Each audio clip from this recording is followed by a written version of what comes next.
O, nie zazdroszczę, nie zazdroszczę.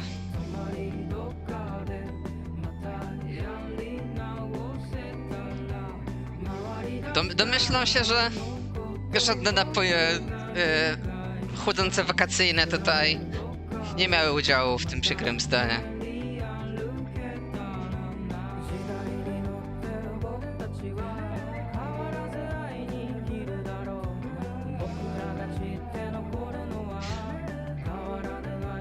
No to dobra, mamy wtorek. Wiesz co, jak to mówią, gdzieś na świecie jest teraz piątek.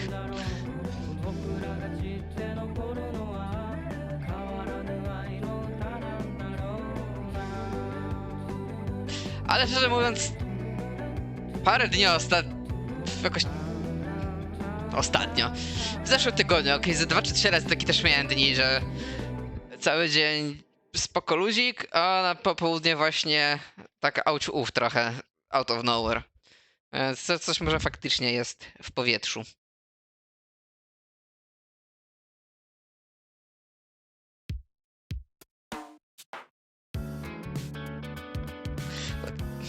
Ła, wirus, no tak, to jedyne wytłumaczenie. O, witamy Teverego, witamy.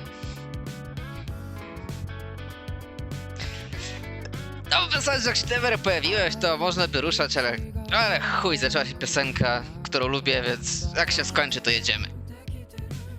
To może jeszcze się Smiglew pojawi.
No i okej.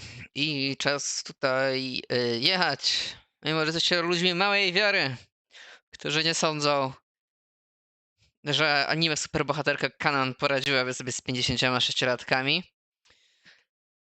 Przyznam, ograniczenia jakby ruchu w wąskiej klatce trochę faktycznie sprzyjają 56-latkom. Ale ja myślę, że Kanan by wlazła na bariereczki, znaczy na kraty, parę wall jumpów. I na czym my w ogóle skończyliśmy? Pan Minorikawa spacyfikował Jakuziarzy i zabrał gościa z drukarni z nim na szukanie redaktora, który jednak żyje. A wszyscy inni tak są na keep-outach, więc co mnie to obchodzi.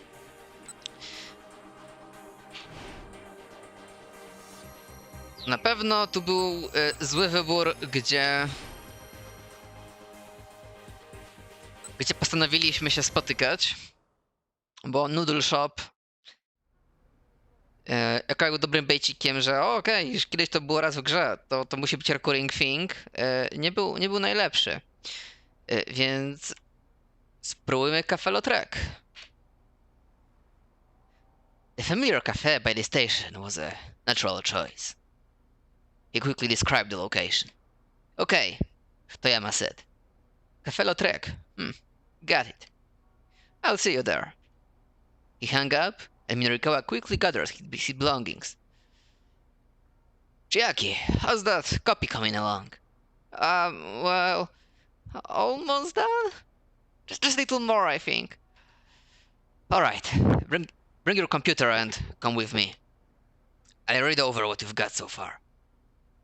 Minorikawa waited as Chiaki got ready to head to the cafe. As the two were heading out of the office, however, someone else opened the door.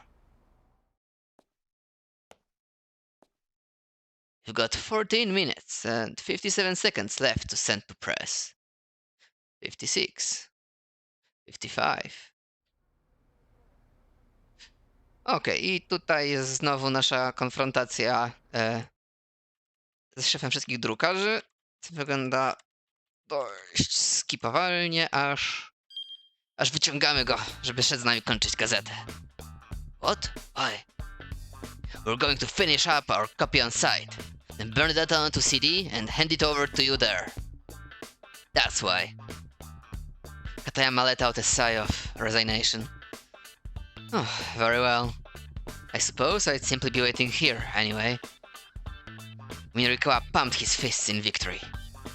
Alright, Chiaki. Go and copy the DTP data we've got so far onto your computer. Sure thing, Mr. Mino. Chiaki quickly set about copying the data from the editing department's desktop. Okay, done. And let's go. With the others in tow, Minorikawa headed for the cafe where Toyama would be waiting.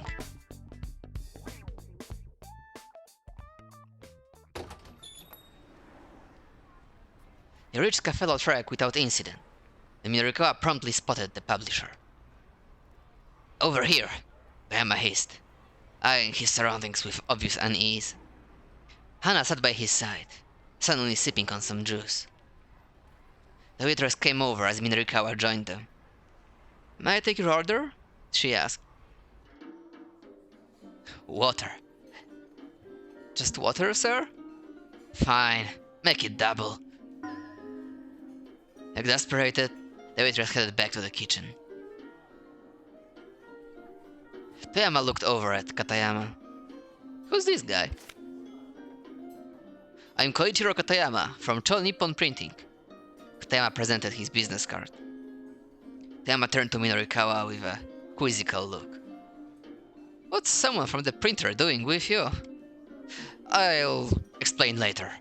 There's no time for that right now, Minorikawa replied. First, I need you to answer some questions. Does the name Kenji Osawa ring any bells? Osawa? Toyama closed his eyes in thought. He heads up a laboratory at Okoshi Pharmaceutical. They ran a piece on him in the first ever issue of 4-Star General Gossip. Toyama's face lit up with recognition. Oh yes, that political marriage piece. Yeah, that one. Do you remember the details from the article? Of course. Who do you think I am? Toyama puffed himself up proudly. I used to be local news copy editor for the Central Times. I've got the details for all the stuff I've ever covered here in my head. In that case, do you know who Kenji-Osawa's wife was dating before they got married? Toyama blinked his eyes vacantly. Hey, what's the matter? Minorukawa asked. This is a pretty tough pop quiz you're giving me. Surprise, kids! It's time for a science quiz. What colorless, odorless gas, lighter than air and used for consumer and municipal gas application is also known as marsh gas or swamp gas? Helium, ethylene, propane, methane. No, jak taki jesteś cwaniak, to prosimy o oficjalny głos. Tune in next time for the answer. Czyli co, 2 głosy na metan? Okej.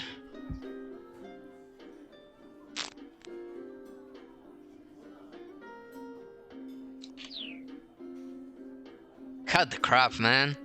You just said you have all the details inside your head. Oh, they're in there, alright. They're just not coming out. Minorukawa slumped. Mr. Toyama, please. Whether or not you'll be able to pay off your debts depends on your memory. Right here. Hearing this, Hana cast a cold glare up at her father. Alright. I can remember. Or I can at least try. Toyama folded his arms and hummed to himself. His gaze turned inward. So I feel like it was a really common name. Sato! Shiaki chirped. Yamada! Was it either of those? They're pretty common names. But Toyama shook his head. Może Nowak? Kowalski? Huh? Minorukawa Smith? Minorukawa offered a guess of his own.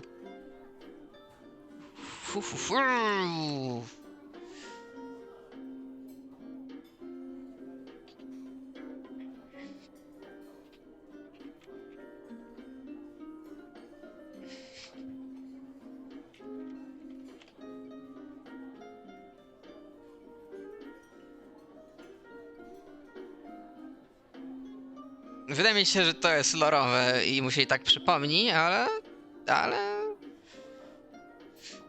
Whatever with the obvious one.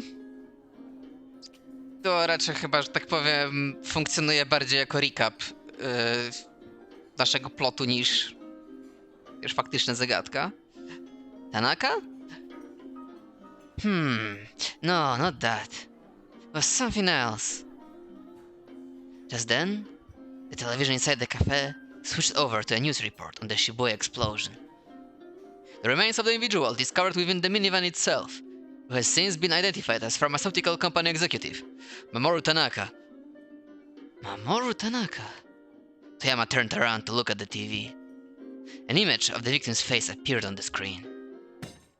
What? The publisher blurted, nearly falling out of his seat. That's it! It was him, right there.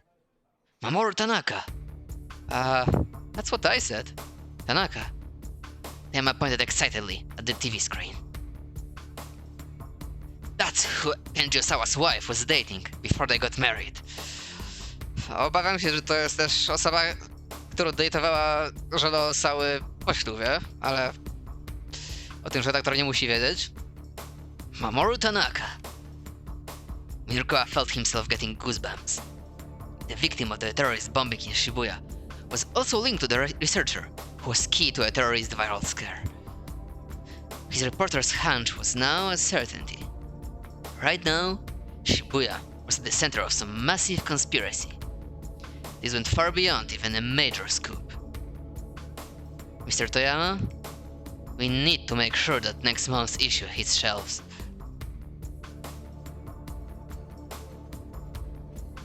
Nirikawa called up Kenji Osawa to let him know the results of his little investigation.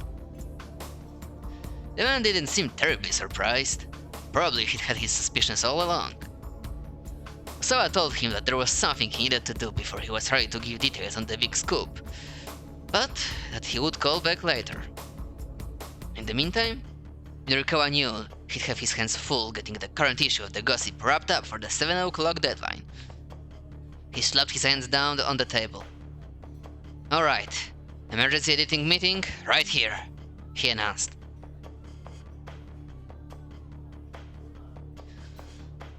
No ciekawe jestem, co ta dziewczynka dostała za drink w kształcie uranowych odpadów. Czy to jest jakiś Mountain Dew Baja Blast, czy jakaś równie przeklęta rzecz? We need to get a lead in on the Shibuya terrorist bombing into the next issue.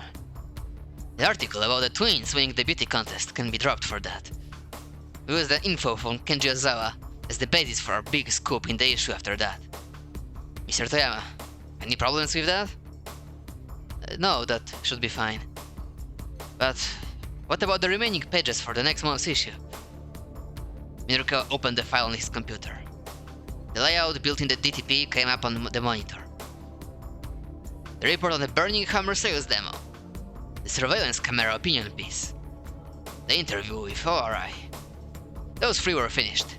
The copy already incorporated into the layout. One Chiaki's street interview piece was loaded in. That one could probably be checked off as well. Chiaki, how's your copy coming along? I'm sorry, I just need a little bit longer. The writing seemed to still be giving her a fair bit of trouble. The article on SOS was still just a placeholder in the layout. Ale jak muszę powiedzieć, patrząc na te screeny, to generalnie to nie jest dużo tekstu na każdym z tych artykułów. Trochę tą stronę rozdmuchał chłopak, nieźle. W sumie się nie dziwię, że zostanie w godzinę to odwalić i zrobić TP. The article on SOS was still just a placeholder in the layout. And Minorikawa hadn't even gotten any material for that, putting it even further behind than Chiaki's street interviews. Still, he'd at least learned where Shibuya's legendary street gang made their hangout. He just had to take the risk of dropping in on them unannounced, to ambush them with some interview questions. And then, there was the lead-in for Shibuya bombing. That wasn't even in the layout yet. It was a completely blank slate. Against all odds, they were going to need to put that article together, from nothing with just an hour and change. It was an impossible amount of work, for just him and Chiaki to do. Well. And how are things coming along? Katayama rose and came closer, trying to peer at the monitor. Norikawa hurried to cover the screen. Don't look. If the printer rep saw all the blank pages, he might decide to stop waiting. Would you mind telling me roughly what percent of the total you have completed thus far? What percent? Come off it, man. We're at 100%. If you're 100% done, that implies that you're all finished. Could I please have a data then? No. I'm saying our willpower is at 100%. I'm not even going to pretend I understand what you mean by that. Shaking his head, Katayama sat back down in his chair. Minorikawa, Katayama asked, his expression uneasy. So, I know I asked before, but why is someone from the printer here again? Katayama promptly chimed in. The long and short of it is that your proofing deadline has been changed to 7 o'clock, he said. What? But that's impossible! Who's doing the lead-in for the Shibuya bombing? Katayama eyed Minorikawa and then Chiaki. Both stared back uncommittally. It really is impossible. We'll never meet the deadline. We don't have enough people. No, we do have enough. Minorikawa thrust out his finger. Mr. Toyama, you're going to write that one and handle the layout. What? Heaven Publishing is your company. Won't you step up in order to protect it? Toyama hung his head. Even if I headed to the scene right now, I'm sure the other outlets have already gotten their coverage. I wouldn't be able to find anything new to write about.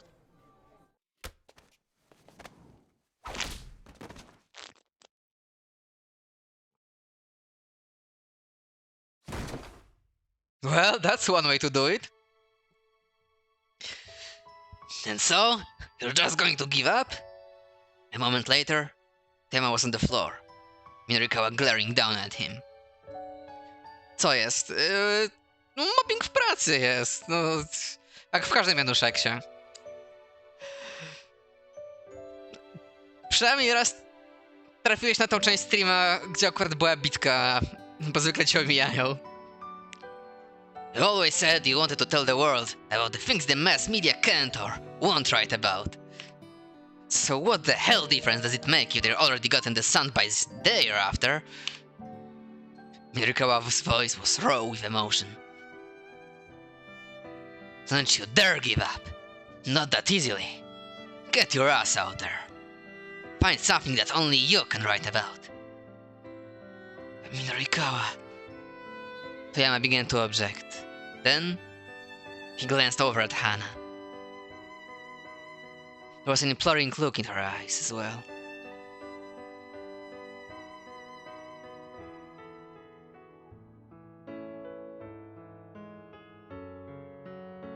I get what you're saying, Toyama grumbled. But still, you're expecting a lot. But then, despite his words, he flashed a broad grin. Yeah, Minorikawa let out a quiet chuckle. And it's got you all fired up. Yeah, I'm fired up, alright. Toyama's face shone with resolve Minorikawa hadn't seen in a long time. There we go. That's the Toyama I know. You know, I'm really sorry. Now I see the huge burden I put on you. But damn it, it's going to be alright. Getting to his feet, Toyama took his daughter by the hand and strode boldly out of the cafe, looking like a changed man. Minorikawa watched them go, glad the dithering was over. Even if Toyama were still in his prime, he'd be cutting it close to that article in an hour. But he would pull through, somehow. When it came to taking care of Hana, the man would rise to the occasion again and again. Father and daughter disappeared into the crowd, hand in hand.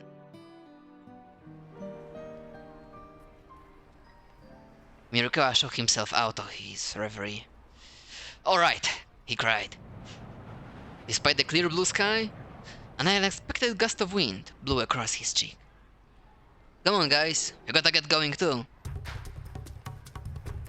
Things might look grim, but he wasn't going to give up until the bitter end. It was time to head to the SOS hangout. Inferno.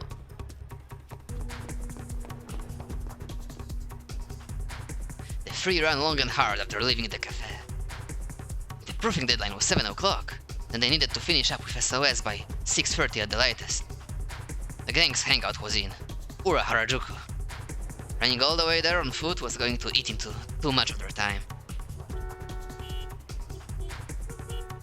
But traffic was at a near standstill for some reason, and there wasn't a taxi in sight. Znaczy, no poza tą żółciutką taksówką, którą właśnie widzimy na zdjęciu, ale... I guess utknęła. "How long do you plan on running like this?" Katayama called out, panting. "Just take a look at the road. With this traffic, there's no point in hailing a cab."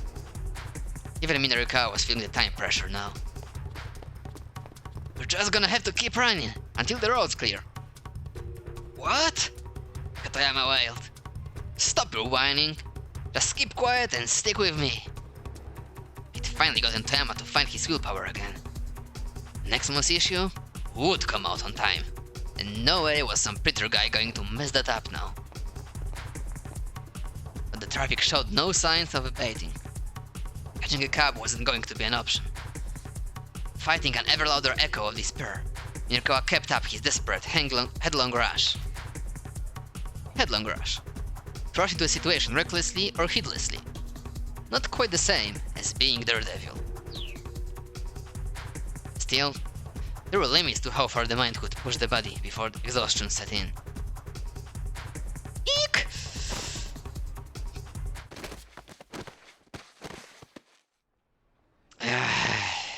Chiaki. As they were running across the pedestrian overpass, Chiaki slipped and took a nasty fall. She skinned her knee hard enough to draw blood. Hey you! Mirokawa snapped at Katayama. Don't just stand there. Help the poor girl already. Katayama scurried over to Chiaki. I'm sorry, Mr. Mino. Chiaki's voice bubbled with suppressed tears. Maybe it was cruel to make her run with her computer all the way to Ura Harajuku. But the copy for her interviews still needed to be looked over. They couldn't just leave her here. Mirokawa hesitated, undecided. Even at a full run, they wouldn't make it in time. And with traffic the way it was, there was nothing they could do. And now Katayama consulted his pocket watch. Exactly 1 hour remaining. Damn it! Mirokawa raged. What do we do? Relentlessly, the clock ticked on.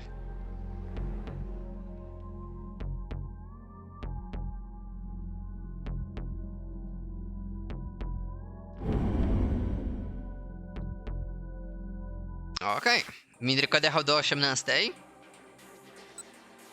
I chyba musimy wziąć ten jump do Kenchiego, bo jedyne co nam zostało to tutaj jump, który i tak jest zablokowany za czymś innym, więc nie ma głosowania, po prostu wjeżdżamy to co nam gra zaraz da. Ciuf.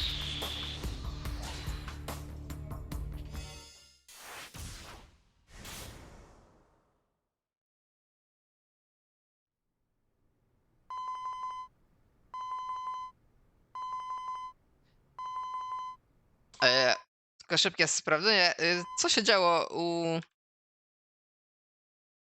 Osały. Osała szedł zagadać z żoną o jej współudział w wielkim spisku Umbrella Corporation. Osawa's phone rang, and Mirokawa's phone number popped up on the LCD display. The reporter must have finished looking into the matter Osawa had asked about. Mr. Osawa? Sorry to keep you waiting. How did it go? Well, I looked into the background of that story you asked about, and I learned who it was your wife was dating. Who was it? Osawa asked immediately. There was a brief pause. Mamoru Tanaka. I see. Finally, you had proof positive of a relationship between Ai and Tanaka. Now, more than ever, it was no time to waver. No matter how painful the reality was, it was also true that if they hadn't been dating, there would probably be no way of saving Maria. So, Mirokawa said, what was this big thing about disrupting the power balance of the world and all about? There's something I need to take care of on my end first. Once I'm finished, I'll tell you everything. Yeah, that's fine. Things are pretty hectic on my end right now, anyway. Osawa had expected Minorikawa to put up more of a fight. He'd figured a reporter for four-star general gossip would be a bit more persistent. Oh, by the way, there was one other thing I wanted to tell you, Mr. Osawa. Osawa could practically sense the finger pointing his way from the other end of the line. Don't be too angry with your wife. All too often in this world, people let their anger get in the way of solving their problems. You may have a point. Osawa let out a wry chuckle. Alright then, I'll call you back later.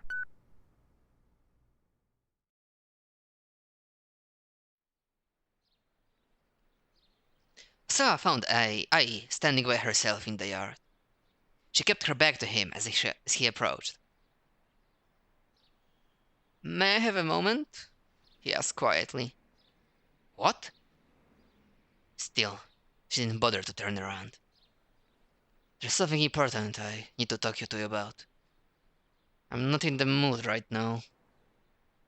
Please, I realize you're upset about Tanaka's death, but at the mention of Tanaka's name, I slowly shook her head. Don't, just tell me what you want. Hurry up and get to the point. Asawa tried to move closer to her, but she pointedly kept her distance.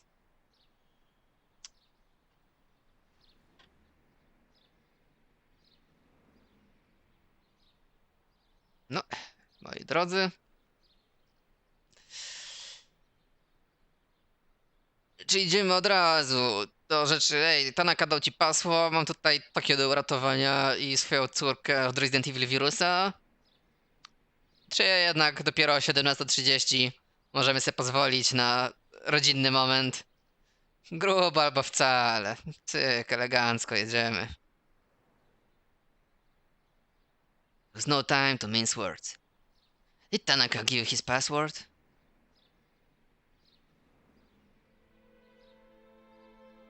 His password? For the electronic lock on the lab. I need it in order to get the antiviral out. I turned to face him at last.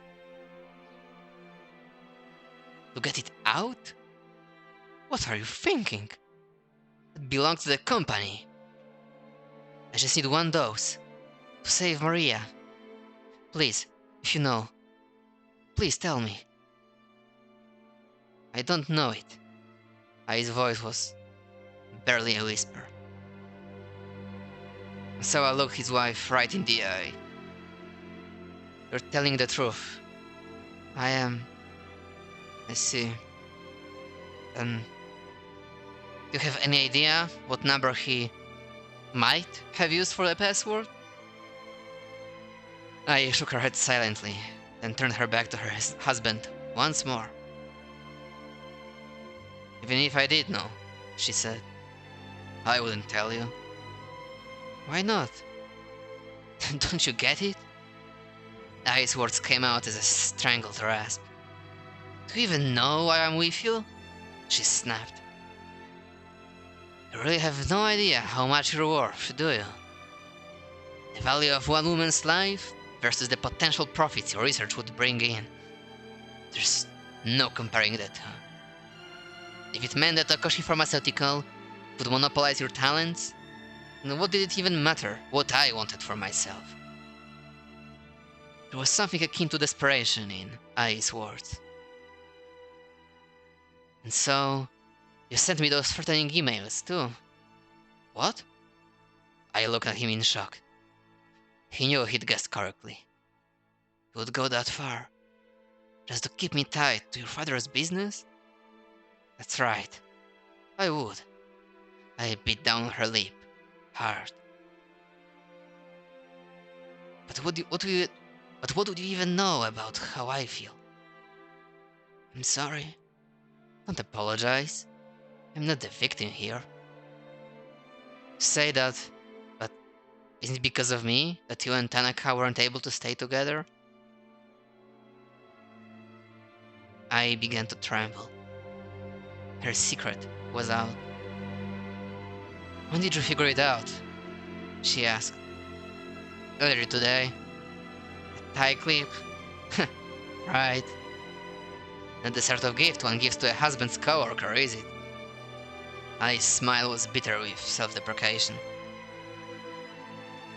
So I couldn't help pity her. Even Tanaka must have suspected that she placed the company's profit above all else if she'd go to such lengths to protect it.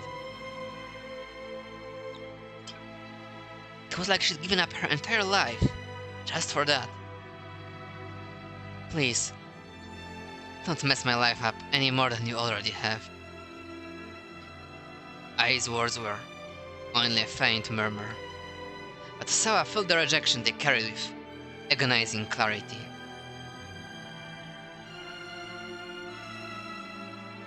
Tanaka hadn't given Ai his password. Kusawa's last chance had gone up in smoke. He let out a long, shaky breath and shut his eyes tight. Was it true? Was there nothing more he could do?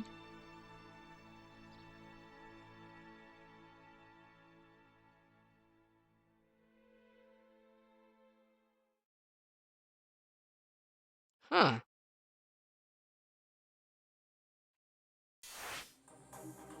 Jeśli to jest keep out,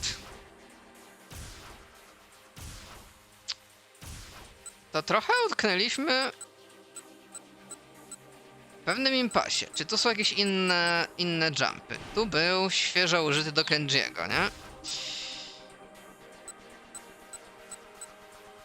Kenji tutaj miał swój plot.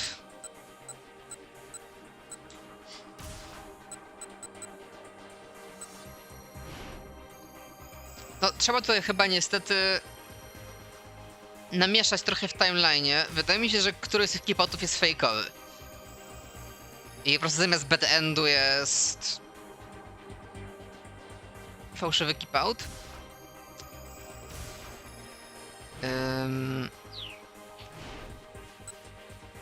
Zobaczmy, który jest w ogóle zablokowany, bo to tak może nam pozwolić domyśleć się, gdzie ten kłębek zacząć rozwikływać. Bo Youngman to chyba będzie do Achiego, nie? 17:35. Yep. I oni się tutaj spotykali u starego...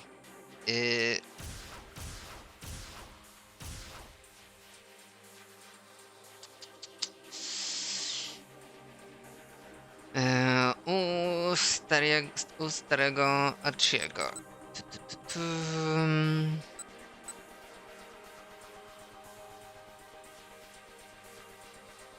Może byśmy zmienili timing, w którym oni docierają.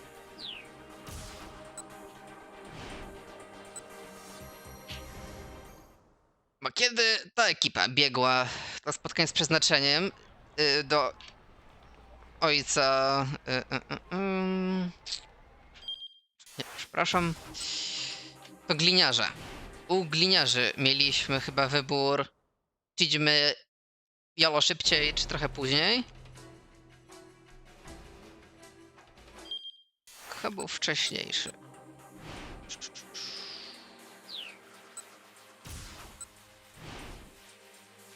O, tutaj.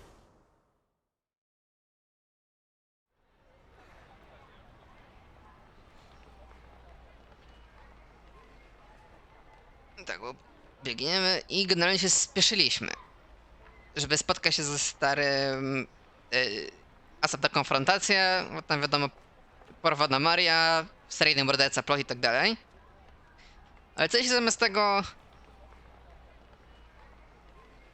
pocieszymy się ostatnimi chwilami naszej wakacyjnej miłości i może opóźnimy te 10 minut, żeby nasz jump działał. Archie walked at an easy pace, wanting to delay the end of their time together just a little while longer. Once they reached his home, this kidnapping case would be all over, because his own father, Daisuke, would be arrested as the culprit. Kidnapping for ransom carries a potential life sentence, with a definite term of imprisonment of no less than 3 years. Bringing Daisuke down would be easy. Achi wasn't worried about that part at all. If he didn't hold back, there was a good chance he'd wind up hurting his father. Holding back. Getting hurt.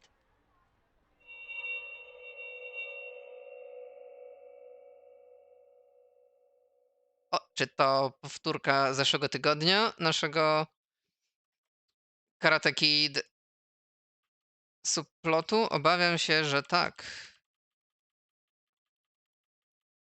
Obawiam się, że tak. Obawiam się, że też że to chyba mógł być fejkowy wybór. Aha. I chyba... Jak widać, tu się absolutnie nic nie zmieniło.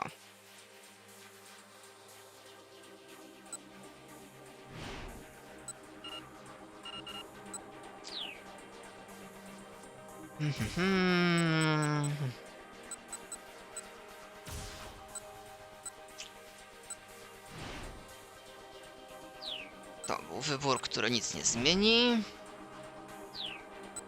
To były wybory, które nic nie ten zrobiliśmy.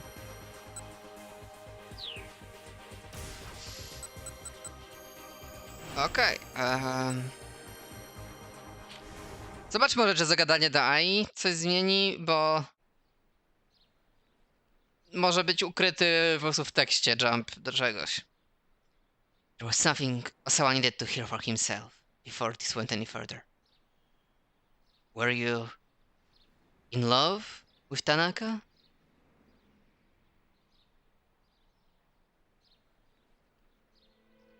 Jeśli to są faktyczne keep-outy, to właśnie raczej trzeba znaleźć hiperlink w jakimś tekście, bardziej niż faktycznie zmienić timeline. What are you talking about?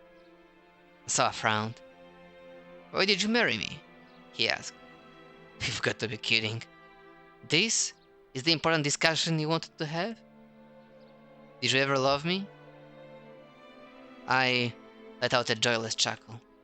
Love? I'm amazed to even hear the word leave your lips. There was a note of challenge in her voice. Let me ask you the same question. Did you ever love me? To be honest, I married you because I thought my daughters needed a mother. Wow. I let out a weary sigh. Some of the combative tension left her shoulders. That really is honest, she said. So I guess I should be honest too. I married you because my father asked me to. He wanted to chain you down so you didn't live for some other company. And you were okay with marrying someone for something like that? For something like that? You really have no idea how much you're worth, do you?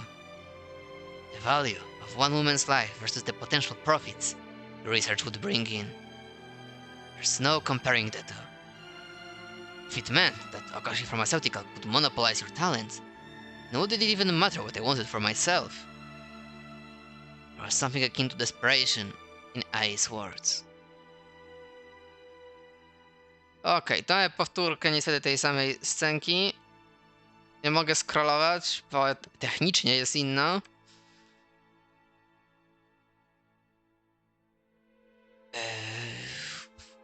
Jest trochę dobre pytanie teraz. Gdzie mogły być jeszcze ukryte hiperlinki, żeby...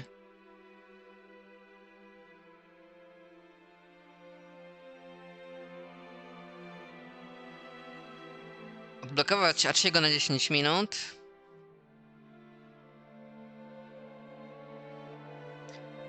Kano pewnie będzie z Achiego odblokowywany, bo to jest jakby, wiecie...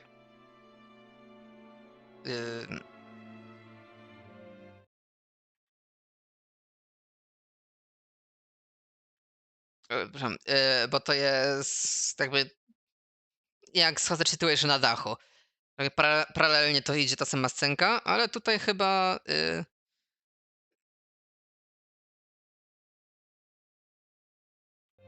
Czyta się nowy tekst, bo do tej pory był taki sam, już nie pamiętam. Ace smile was bitter with nie, to jest stary tekst.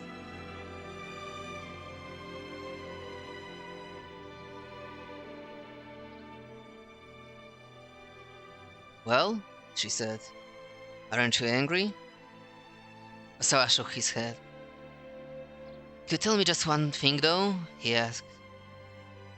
Did Tanaka ever tell you what his lab password was? His password? I needed to get the antiviral out of the lab. I flinched at the suggestion. Okej, nie. Byliśmy tutaj, tylko w innej kolejności.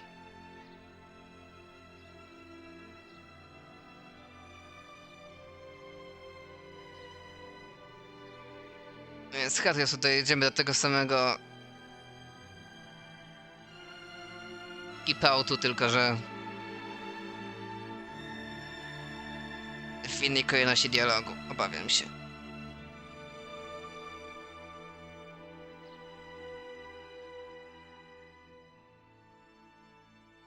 Owszem.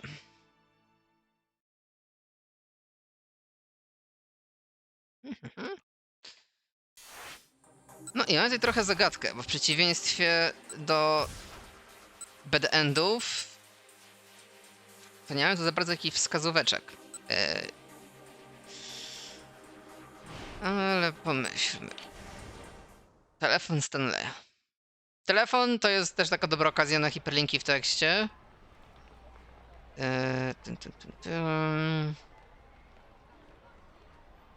What was that just now? Stanley's reply was clipped. I know what they're after now. That, Stanley proceeded to wrap up his phone call. Guess I'm not going to get much out of this guy, Archie thought.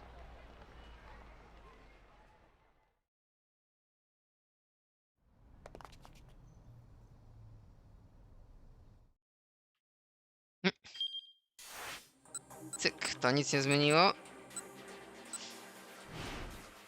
Ale tak, to jeden wybór też nic nie zmienił. Hail Mary, że może... Że może ta rozgadana opcja tutaj... Coś o sałach, nie wiem, powie... By bring Hitami in, do you mean you're gonna arrest her? Actually couldn't think of any other reason to take her to the precinct. I'm just going to move her someplace safe. With that, then he proceeded to wrap up his phone call. For someplace place, huh? Was he actually serious? Or just being evasive? Archie couldn't really tell. If they did try to arrest Hitami though, Archie intended to stop them, one way or another. He needed to protect her, all the way to the end. Inwardly, he reaffirmed the vow he'd made earlier, to keep her safe, whatever it took. No wiesz, agent sobie dawno powiedział, że w sumie mam wyjebane na to, czy Maria umrze, czy nie, a on tylko chce mieć Alfardo. Hola hola get dola. Więc nie, zamknął na izolatce, niech sobie umiera i jalo. No i cóż, to nam chyba zostawia tylko wybory u Kano. Tylko Kano w teorii już tu ma tego jumpa. Więc jak te dodatkowe 10 minut u Achiego wyfarmić?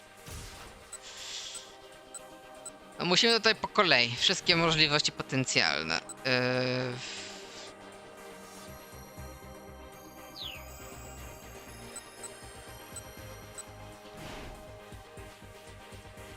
Okej, tu by te recapy,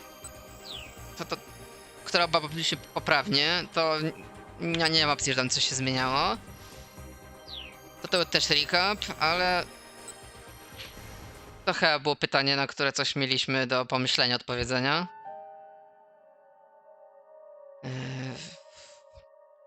Dobra, tam zdradzamy szczegóły śledztwa. First I need to know who you are. Może... Ty coś powie. My name is Kanan. Kanan? Kano fought back the greedy sin. Oj, chyba też to nic nie zmieni, obawiam się. Did she do that? Kano was almost afraid to wonder. As if sensing his unease, Kanan spoke up, her voice low and calm. As you hear what I have to say, I think you'll be more inclined to tell me where Hitami is. There was still a lingering trace of adolescence in the strange girl's face.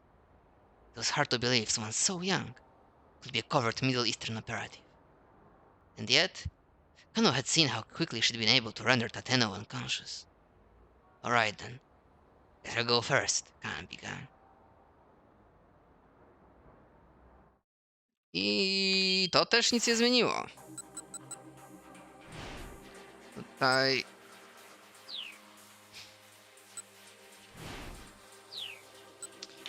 I guess GPS-a możemy sprawdzić? Już to troszeczkę desperacki dłubanie na dnie beczki. Actually, can I see that GPS unit? Kano peered over Kanan's shoulder and saw that the GPS was indeed pointing in the direction they were headed. They weren't just running around at random, nor was the unit broken. Huh. And the electronics is right up ahead, he said. What? Kanan stopped abruptly. What are you suggesting? Twins are heading for the same location. That's my guess. Still, what did that actually mean? I hadn't figured out that yet. Oh, snap, chyba wiem. To nie to. Chłopaki, chyba wiem, jaka tu jest zagadka. Jak mówiłem, tutaj chodzi bardziej o tego hiperlinka do znalezienia do cudzego plotu, niż o zmianę timeline'u, nie? Więc co jeśli, zamiast poprawnej odpowiedzi Tanaka, co się sugerujemy imię Endo, które nie ma sensu w tym dialogu, ale będzie parę zdań o rodzinie Endo i wiecie, bingo bango, hiperlink do czego. Bang! Bang! 9000 IQ play. Endo? Gamma for his bro and mutter under his breath. No, that's not right. Okej, to teraz możemy Tanaka, nie? Tanaka! No, not that. It was something else. Just then, television inside the cafe switched over to a news report on the Shibuya explosion. The remains of the individual discovered within the minivan himself, who has been since been identified as pharmaceutical company executive. Okej, timeline wrócił, więc mogę skoczyć. A jestem zadowolony z tego, że tą zagadkę rozwikłałem. Już myślałem, że będzie trzeba wszystko po kolei desperacko używać, ale potem użyłem intelektu. Co jest kinda podchwytliwe. Dobra zagadka, że tak musisz domyślić się, że chcesz celowo złą odpowiedź dać. Po jednak serii recapów de facto w tym rozdziale. The workroom slowly eased open.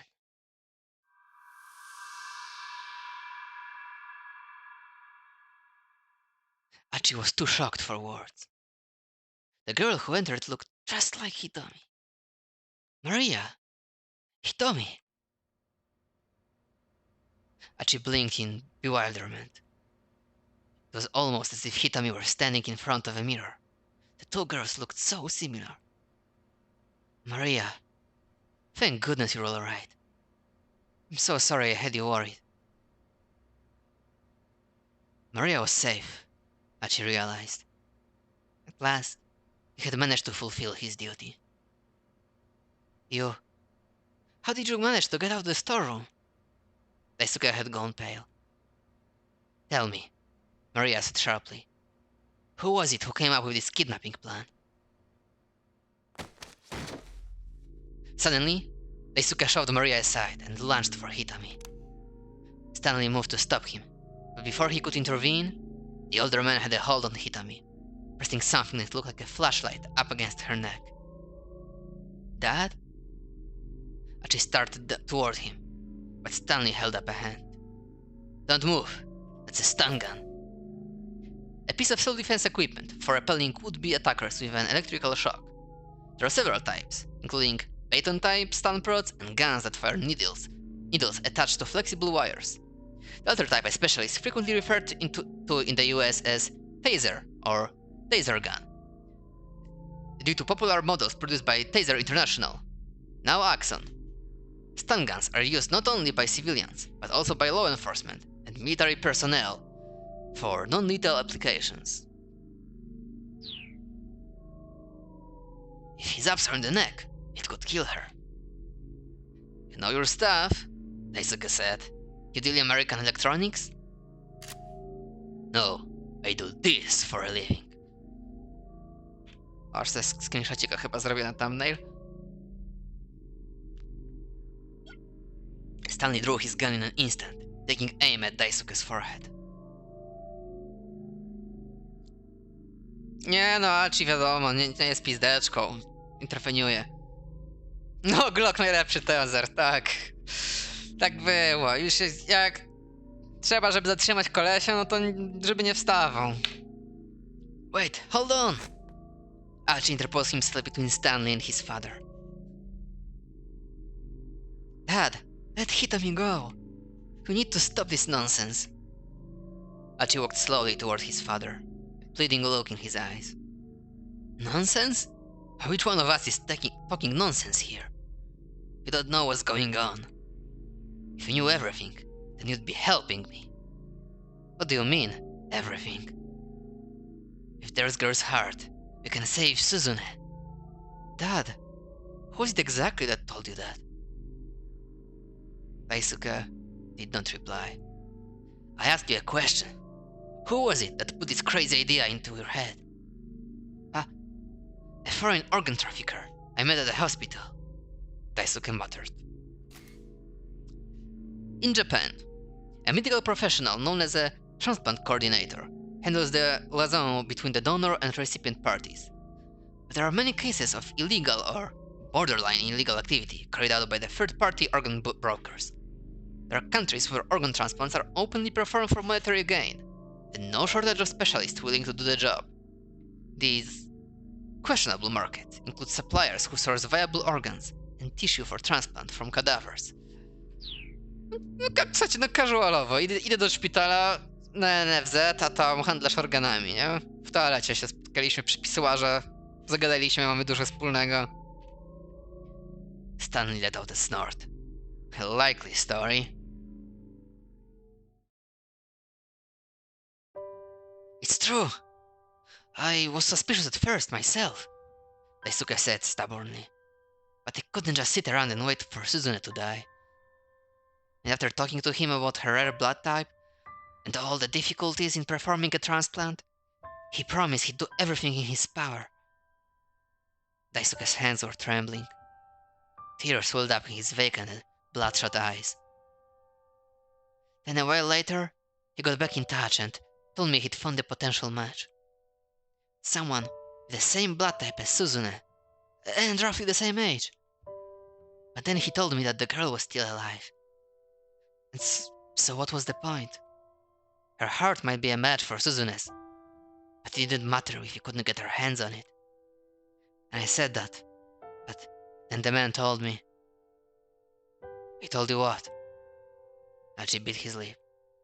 He told me to abduct her and turn her over to him. After that, he'd find a way to make it all work. At last, Daisuke had confessed. Now, Archie had to try to come to grips with the truth he had just heard. I had to do something, his father continued vehemently. I had to abduct this girl and see things through. I just couldn't take it. Kotone had already been taken from me. The thought of losing Suzune too. I had to make sure I didn't fail. So it was this organ trafficker who came up with the kidnapping scheme then, Stanley said. He kept his gun aimed at his target. Daisuke nodded. Describe him to me. He was tall, had black hair, spoke fluent Japanese. Stanley raised an eyebrow at that. Archie wondered if he had some idea who it might be. And taking Moriosawa hostage in order to lure out Hitami, was that his idea as well? Yeah, yes, that's right. I allowed his computer to access my surveillance camera system as well. But then, this morning I got a call from the hospital, saying Suzune's condition was critical. I couldn't wait any longer. I had to help my girl right away. And then Daisuke cut himself off, reaffirming his grip on his stun gun. I was looking at the surveillance monitor, and I saw a detective I happened to know. He was right next to this girl here. And so I decided to ask him. I knew if I did, he wouldn't refuse. He could never refuse a request from me.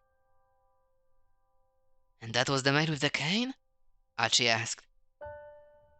His voice was low and hoarse. Yes, I was giving him directions, but I followed you on the monitors.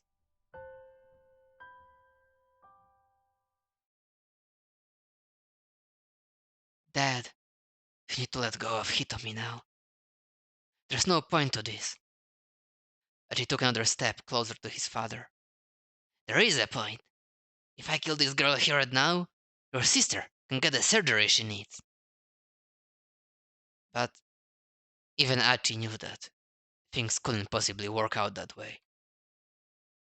His father had grown so desperate to help Suzune that he'd lost all sense of judgment. Why, Achi? Why won't you help me? Don't you want to save Suzune?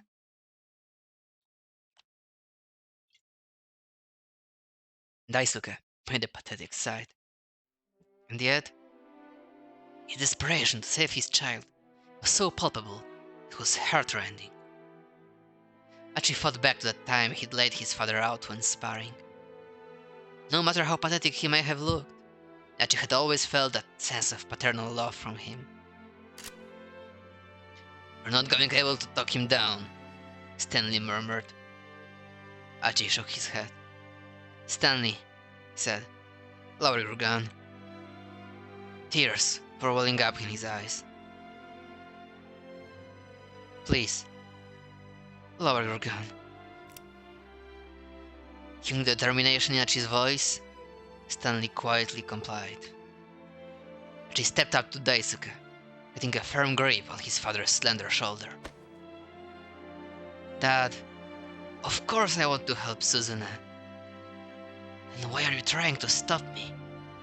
Dad, do you think this is what she'd want you to do?"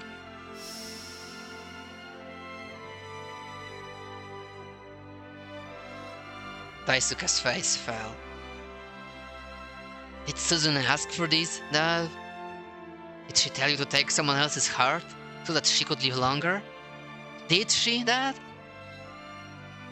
Suddenly, the fight seemed to ebb from Daisuke's body.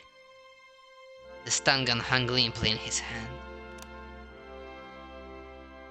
"If Suzune asked me to go and get someone's heart for her, I wouldn't object. I'd help her, just like she wanted. I wouldn't let you bear these crimes by yourself. But that's not what it is it? Suzune would never ask us to do something like this, would she?" By now, tears were streaming down Achi's cheeks. He knew that his father thought about Suzune more than he thought of anyone else. And so, he should know full well that she would never want this. "Suzune is not like me. She's smart, she's kind, and she'd never be happy about taking someone else's heart. Even if it saved her life, I am sure she'd never accept that. She wouldn't be able to live with it, knowing something so horrible had happened to someone else for her sake. Isn't that the Suzune we know?"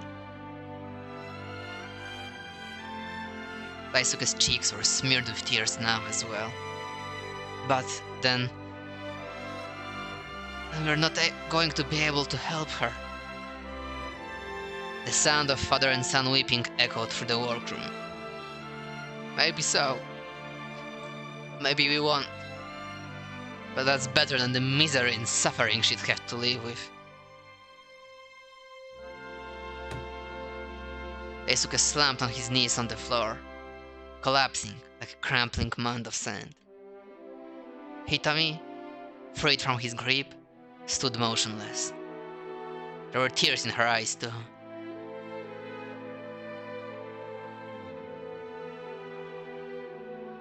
"You're such an idiot, Dad. Such a complete, utter idiot." Sobbing, Achi embraced his father.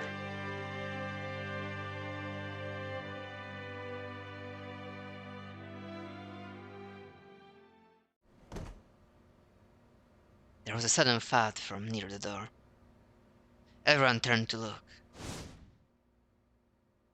Maria had crumpled to the floor, and a newcomer had appeared. At some point, Kanaan had silently entered the room. Now, she cradled Maria in her arms. Standing in the doorway was a man Machi didn't recognize. His pace failed. "Stay back!" Kanaan shouted at Achi when he tried to approach. It looked like Maria had fallen unconscious. Achi's heart was racing in his chest. An eerie silence fell over the room. For several seconds, No one said a word. The eyes all fixed on Maria. No to co? Virus unlocked. Wszyscy w pokoju martwi.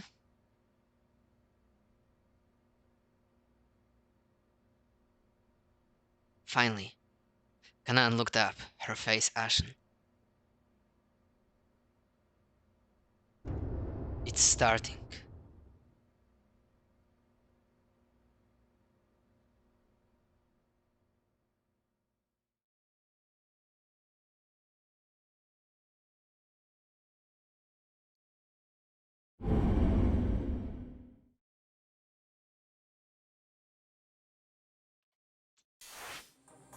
Cóż. Śpieszmy się odwiedzać Shibuya, tak szybko odchodzi. Niestety.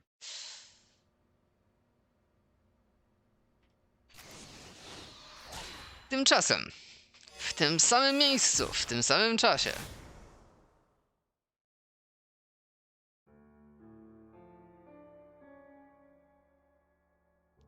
After the young man's desperate pleading, the other fellow, apparently his father, gave in.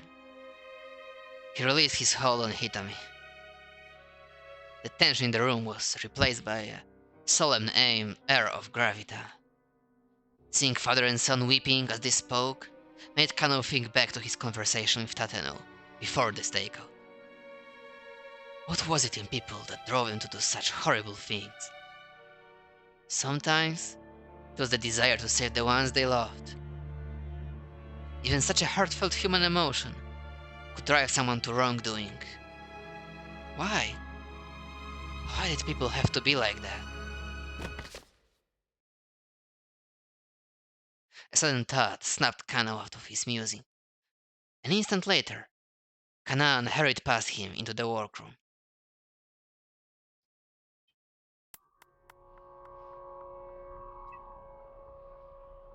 Maria had collapsed onto the floor. Now, Kanan was beside her. In a panic, Kano rushed into the workroom as well. "Stay back!" Kanan shouted as the others tried to huddle around the fallen girl. Please don't be what I think this is. Had the virus gone symptomatic? 2 hours ago, Stanley had told Kano that Maria was infected. He'd also said that her symptoms wouldn't develop for another 4 hours. Shouldn't they still have 2 more hours to go? Maria looked like she was dead, her eyes closed, her body motionless. Hitami tried to approach despite Kanan's warning. "Maria!" she cried. "Maria, what's wrong?" Kano held his arms wide to hold her back. Her sister has been infected with the UA virus. The UA virus? Hitami's face went pale. "Hey," Kano said to Kanan, "should you really be that close? If she's developed symptoms..." But Kanan didn't move from Maria's side. She calmly rested her hand on the other girl's forehead. "There's no fever," she said. "There's no blood coming from her ears, no lymph swelling. I'll be alright. She hasn't gone symptomatic yet." "In that case, why did she collapse?" Hitami asked. "I'm not sure yet. A może tego, że nic nie da przez cały dzień, huh? Whatever the case, if we don't get her that antiviral, she's done for. Then we have to get her to the lab right away," Hitami said. She was trembling with anxiety. "No, that's not an option." Kano's tone was grave. "You may already be aware, Miss Asawa, that without the password, you can't access the antiviral storage. But I wonder, my father and Mr. Tanaka..." "Mamoru Tanaka is dead. Murdered." "What?" She stared at him uncomprehendingly. No, that can't be true. He was a member of a crime syndicate. It's possible they killed him in order to silence him. So then, there's no way to save my sister?" There was a hollow look in Hitami's eyes. "No, I won't accept that. Why? Why can't we help her?" But no one had an answer. Kano gritted his teeth and hung his head. Why did it have to come to this? He'd come this far, but there was nothing he could do, and he hated himself for it. I'll go to the laboratory. It was Canaan. Electronic log breaking is my specialty. Wait. The young man, Archie, spoke up suddenly. So a martial arts badass, but your specialty is log breaking? He looked positively dumbstruck. Canaan ignored him, thinking out loud. Brute force. A cryptanalysis technique that involves test input of all theoretically possible patterns. If time were unlimited, it would be the most reliable means of decipherment. However, in practice, the process takes massive amounts of time and computational power, and can be defeated by systems that prohibit access after a limited number of failed input attempts. Side channel, shortcut. Given the situation, I think I might have to go with side channel. Side channel. Rather than trying to decipher the password itself, this method involves analyzing information from the device, such as processing time, power consumption, and electromagnetic leaks, and using these details to exploit the system. Isolating the run state of devices is a crucial element of countering side-channel attacks. Shortcut. A cryptanalysis method that uses mathematical algorithms to carry out official bulk calculations against a block cipher that makes use of a shared key for encryption and decryption. Even when such calculations are theoretically possible, however, in practice the process requires large amounts of time, and the block cipher is seldom at real risk. Side channel? Stanley asked. Where's your equipment? One of the lab PCs will suffice. I can connect to a special server from the net. I don't really understand the stuff you're talking about, Archie said, but I'll trust you to handle this. I mean, you did risk your life to save Hitomi from that minivan explosion and all. Canaan nodded. I have to warn you in advance, though. Cryptanalysis can take hours and still yield no results. I can guarantee I'll be able to get the doors unlocked before Maria develops symptoms. I understand, Hitomi said. Archie nodded, too. No one present had any objections. All of a sudden, there was a curious sound from somewhere in the room. What's that? Kano asked. What's making that noise? He looked around the workroom.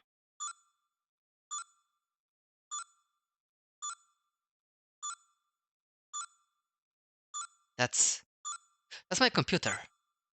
Daisuke hurried to his desktop.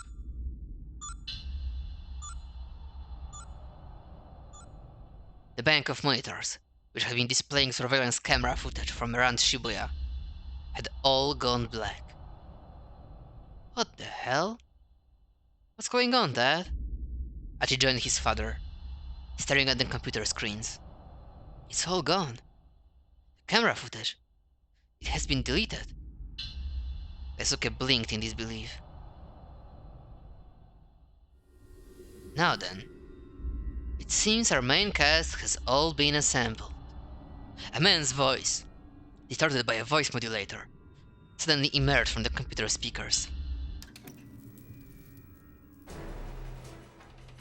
A moment later, the monitors all began to display a view of the inside of the workroom. Dad? What the hell is this? Someone's broken through our firewall. Firewall. A security system from preventing unauthorized intrusion into a computer network.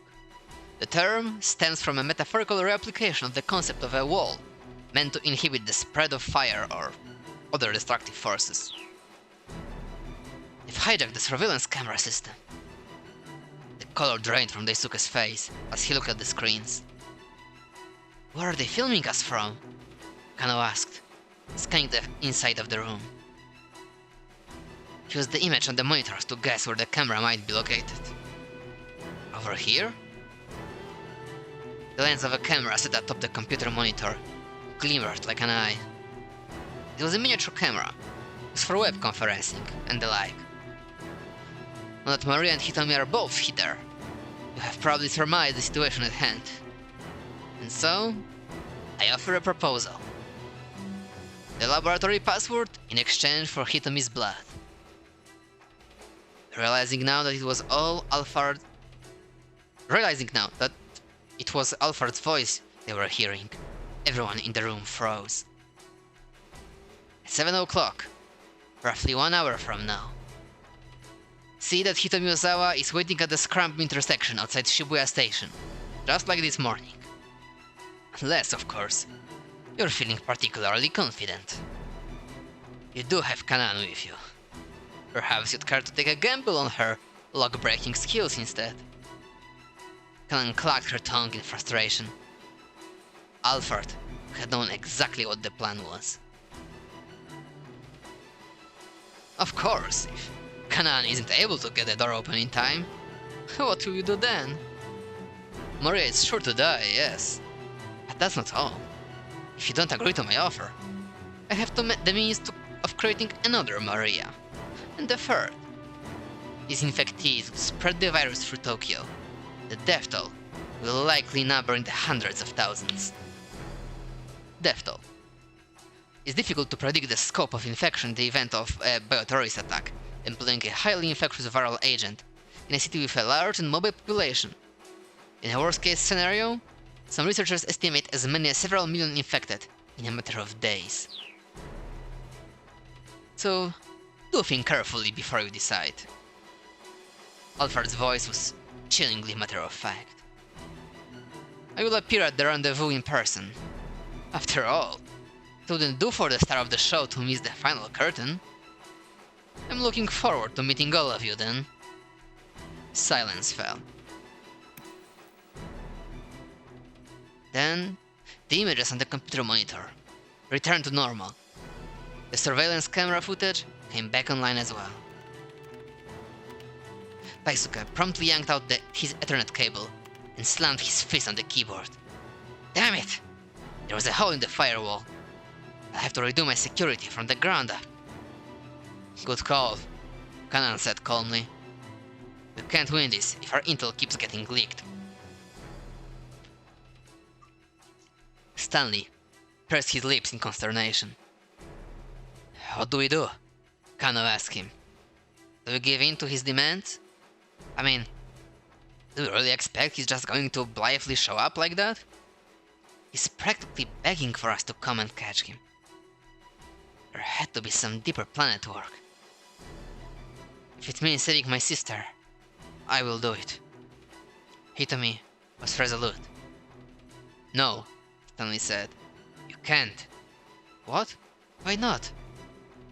Because, if you do, you will be killed. What? Hitomi's voice cut in her throat. If the antiviral is still present in your body a week after the fact, you're too much of a liability for Alphard to just let go. He's right. Don't do it, Achi exclaimed. Hitomi, you can't go. Even still, I want to do it. Hitomi stared defiantly at Stanley. You still want to go, even knowing that you will be killed?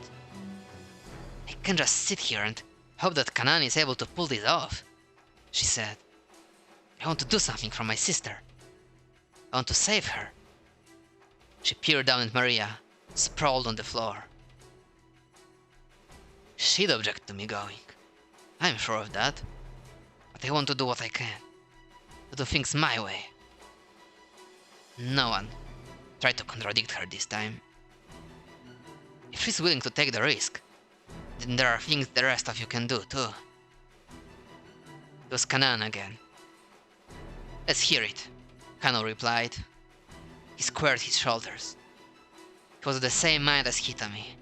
He couldn't just do nothing and leave it all on Kanan. After everything he'd been through, he wanted to stick with this case until the very end. Apprehend Alphard on the rendezvous and demand the password from him. Kanan offered a suggestion, as if it were a simple task. That lets you get what you want without putting Hitomi in danger. Kano let out a sigh. Hold on, he said. Even if we do arrest him, how are we going to get him to cough up the password? We don't have time to drag him off to an interrogation room. And besides, he doesn't strike me as the sort to offer a confession that easily. There are ways, Kanan said. Once Alfred had made contact with Hitami, call my cell phone. Hitami tilted her head. Call you? I have plenty of information Alfred might want to bargain for. I can negotiate with him directly. Kano considered Kanan's proposal. I see. So we'll try both options. Attempt to hack the password of the lab, and also try negotiating with Alfred. That gives us 2 chances. And with that tiny ray of hope, Hitomi's face brightened some. We'll split into 2 groups. One for the lab, and one for the Shibuya station, Kanan said. Let's exchange phone numbers, so we can be in touch when the time comes. The group quickly shared contact info as suggested. Hitomi and Kanan called one another's phones to be sure. Hitomi's cheerful ringtone fell out of place, but also somehow soothing. A fragment of normalcy in the midst of a crisis. Well, guess we're all set then, Hitomi said, looking down at the LCD screen. Her expression turned apologetic.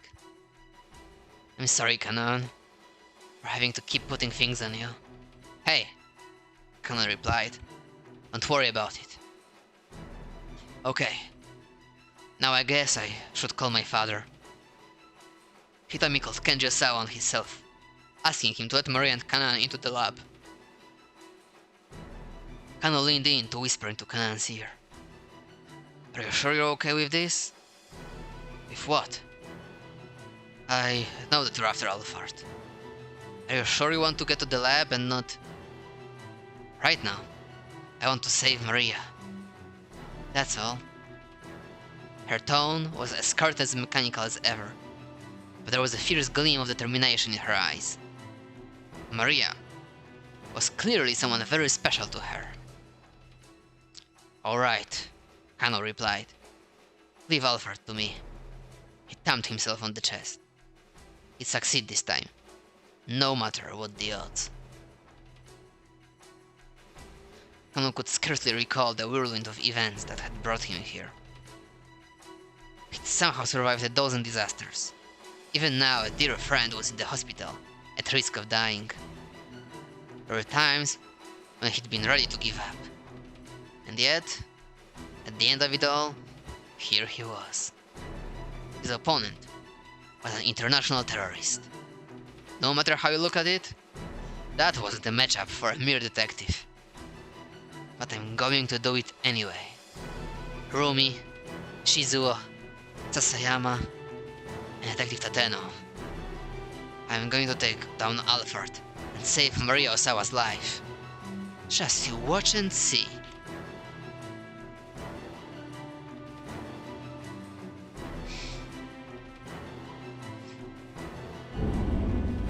Okej, moi drodzy. Że tylko to ostatnie, żeby nie skłamać, 10 minut u Kenjiego i zaczynamy godzinę 18. Przedostatni pełny rozdział tej opowieści. Znaczy jest przedostatni, ale poza tym jest jeszcze jakiś tam drobny epilog, technicznie rzecz biorąc.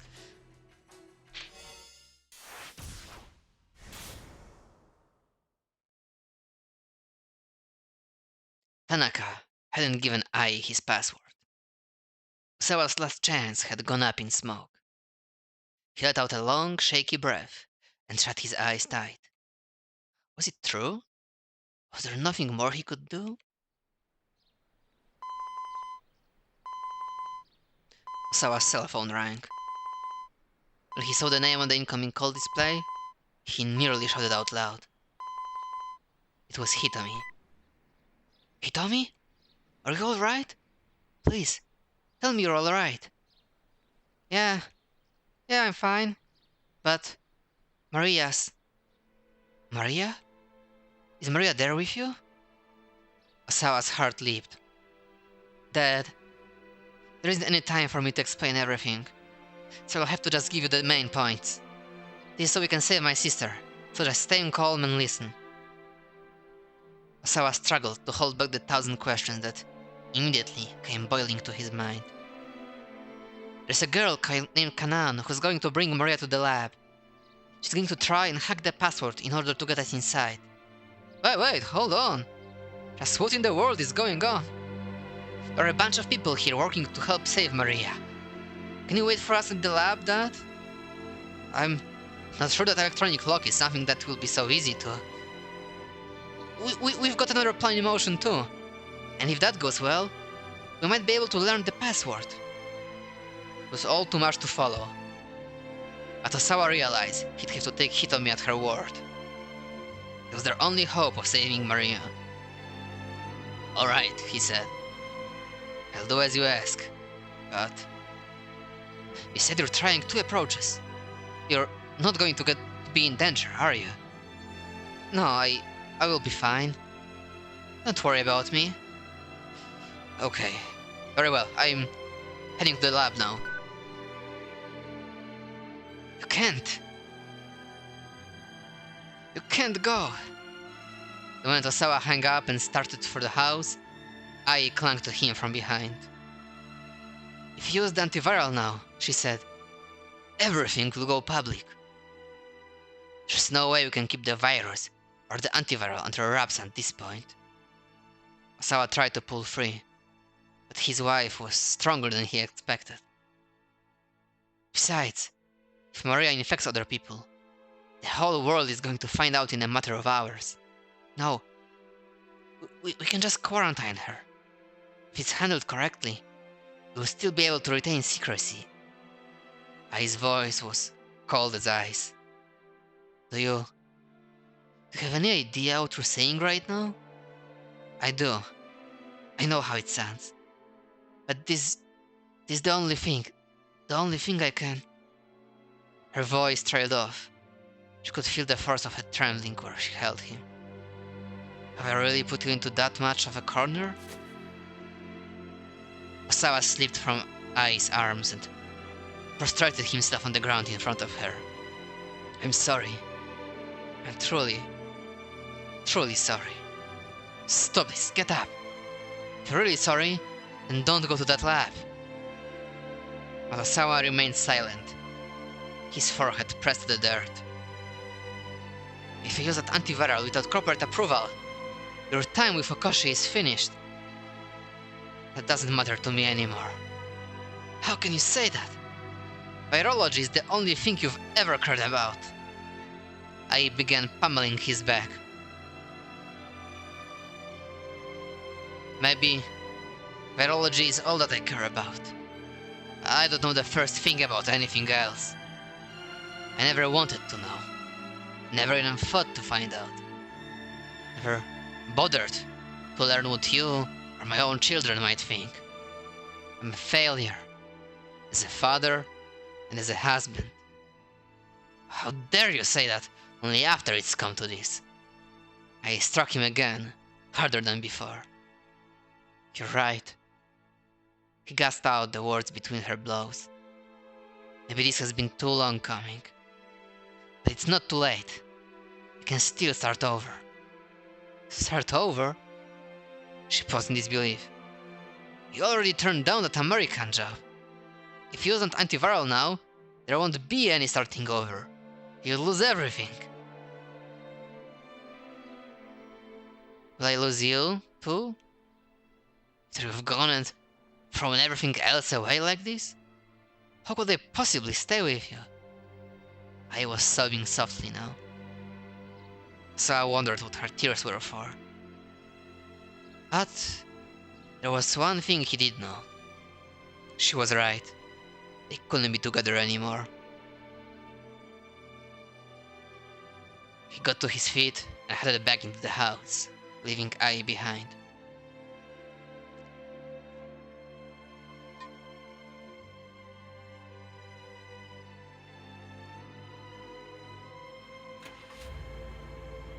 He hurried through the back entrance and went into the garage. Climbed to his car, fastened his seatbelt, and took a deep breath. The image of a younger Maria arose in the back of his mind. There she was at that park, getting drenched by the rain. holding back her tears as she waited for her father. Wait for me, Maria. This time, I'm going to come for you. I was wrong. Going to the lab wouldn't mean losing everything.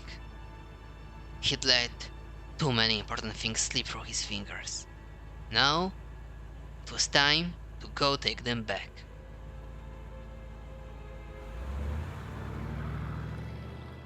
Asawa pulled his car onto the street and sped toward their laboratory.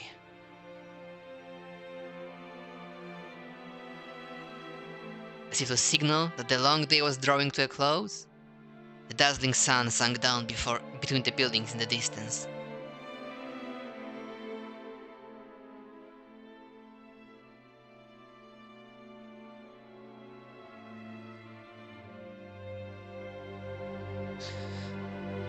I podobnie jak godzinę temu z Marią, historia Kenjiego, przynajmniej playable historia Kenjiego, kończy się forever. Teraz...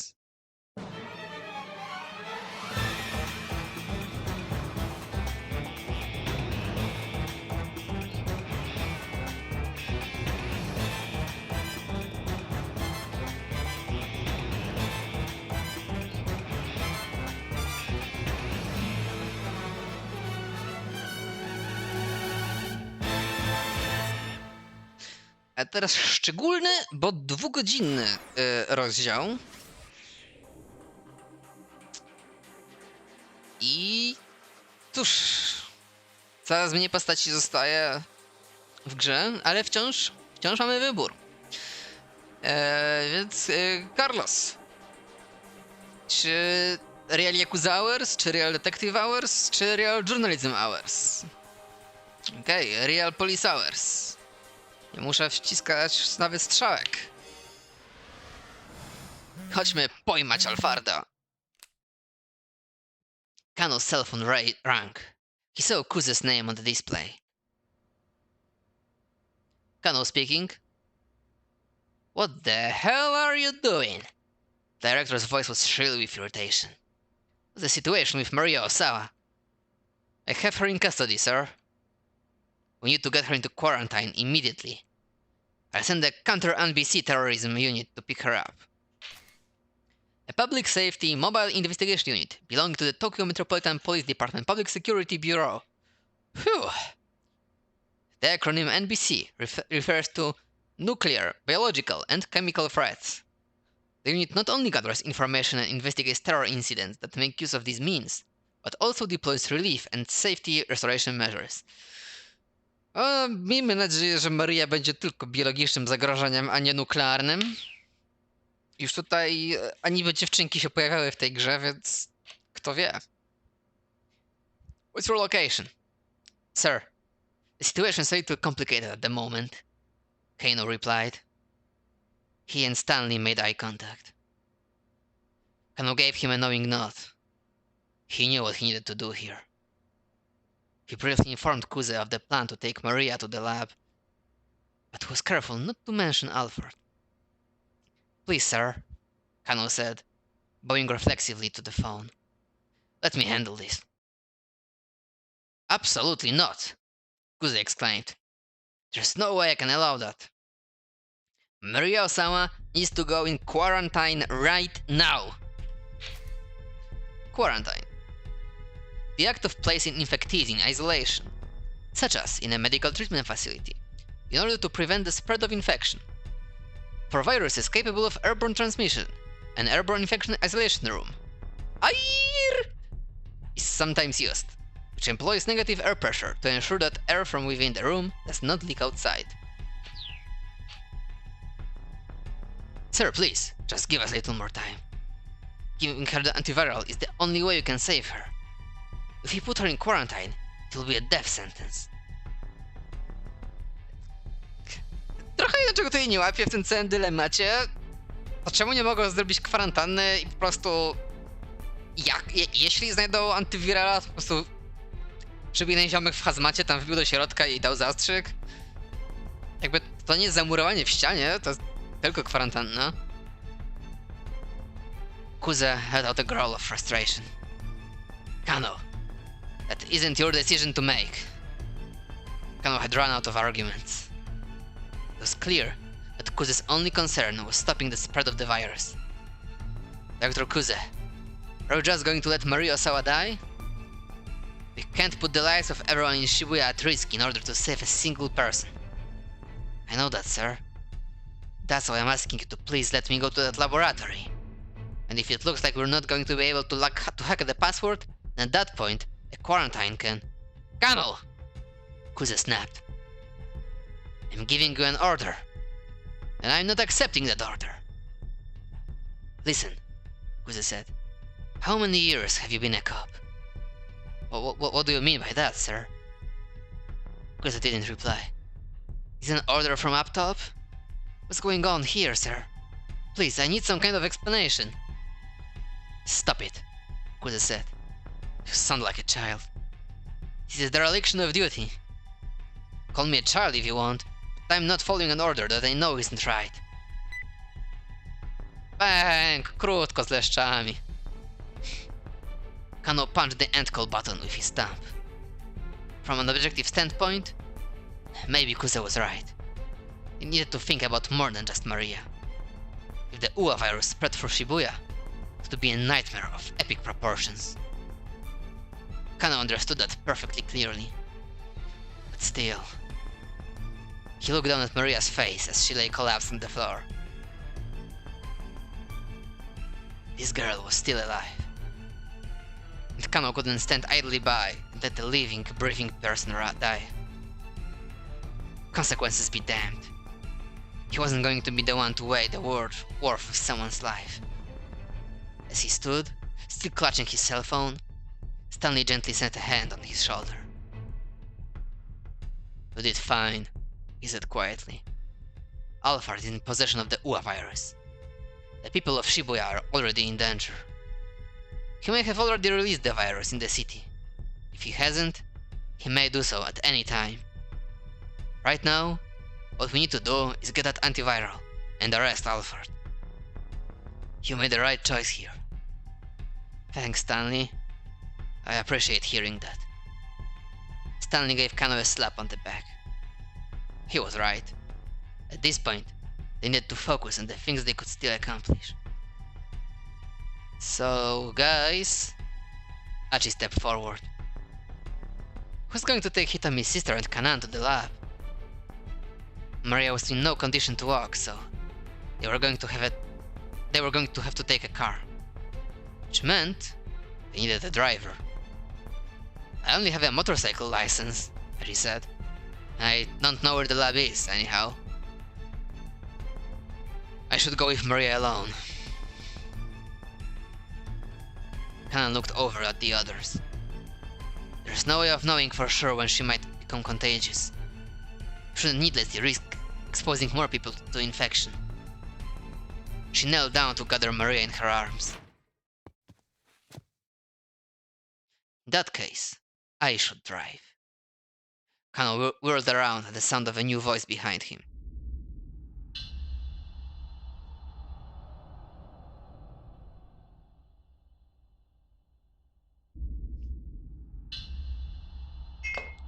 Hateno was standing in the doorway. Top 10 anime opposite of betrayals? I guess? You! Achi's face went red with rage.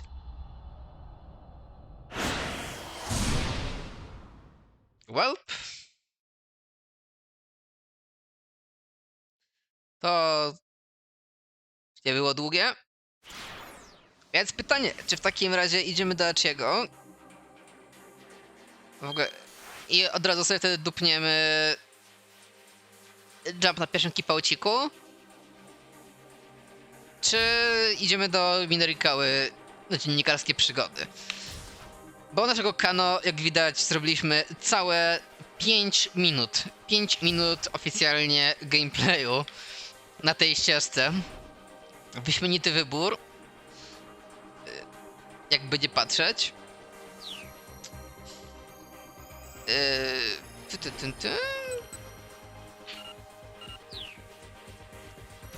Sekundę, coś tutaj się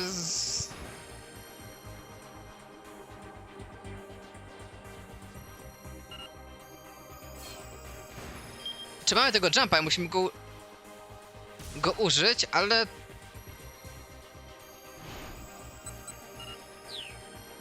Dziwna sprawa, że jest ten... Granica rozdziału i chyba ona wymaga jumpa?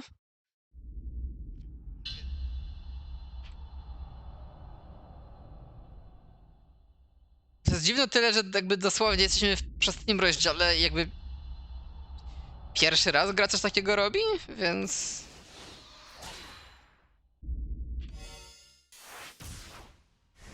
Yeah, apparently. Weird. Że nie znakowali tego tymi, wiecie, taśmami. You! Archie snarled. In the doorway stood the man with the cane. Detective Tateno? Tateno. Kano and Daisuke spoke simultaneously. Now, at last, Archie had a name for the assassin. It was a name he felt he'd heard somewhere before. You son of a bitch! Archie roared. What the hell are you doing here? Tateno bowed his head profusely. I am truly sorry. You're sorry? Sorry don't cut it, man. Not after what you were trying to do to Hitami. I don't expect you to forgive me, and I intend to turn myself in to be punished for my crimes. But before I do that, please let me do what I can to help you. I think you've helped enough. But he grabbed Tateno by the collar and drew back his fist. Kano moved to stop him, but Tateno held up a hand. No, it's alright. Let him do as he pleases. There was no trace of the menacing expression the men had worn in their previous encounters. But he scowled, but lowered his fist, and released his hold on Tateno's collar. Fine. Hitami's sister needs help, so we do need a driver right now. Make sure those two get to the lab and back safely. That will make up for that punch I didn't give you just now. Thank you. I'm so sorry. Daisuke stepped forward. No, I'm the one who should be apologizing. I'm the one who got you caught up in this. Daisuke, we really didn't grow up to be very good people, did we? No, guess not. The two men stared bleakly at each other, shoulders slumped. In the end, Tateno said, I guess we were just trying to run away from our pain. Yeah. Didn't expect my own son to be the one to teach me that. Archie's turned out to be a fine young man. He's Katone's boy, after all. Guys! Archie stepped in the middle of their solemn heart-to-heart. You can get sappy all you want later. Dad, once this is all over, you're going to go see Suzune, okay? Sure. Daisuke nodded heartily. Hold on. Kano spoke up, turning to Stanley. If these two take Maria to the lab, that leaves just us two to apprehend Alfred down at the Scramble. Is that going to be enough? I mean, Alfred's not going to show up without a plan. The more people we have on our side, the better. And I doubt we'll be able to get any help from the police. Good point, Stanley agreed. Hey, Archie said. I'm here too. I'm going with you.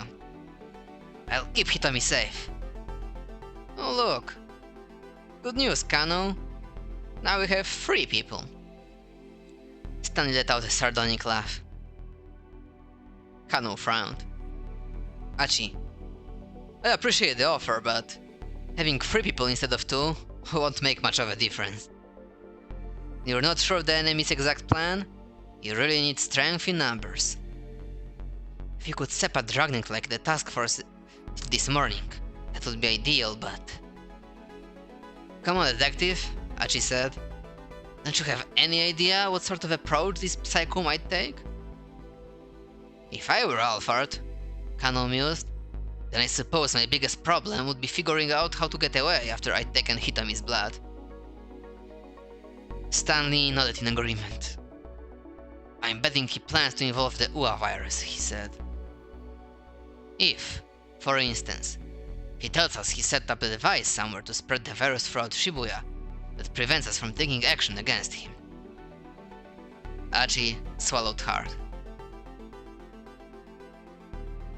This guy wanted to unleash a killer virus in Shibuya?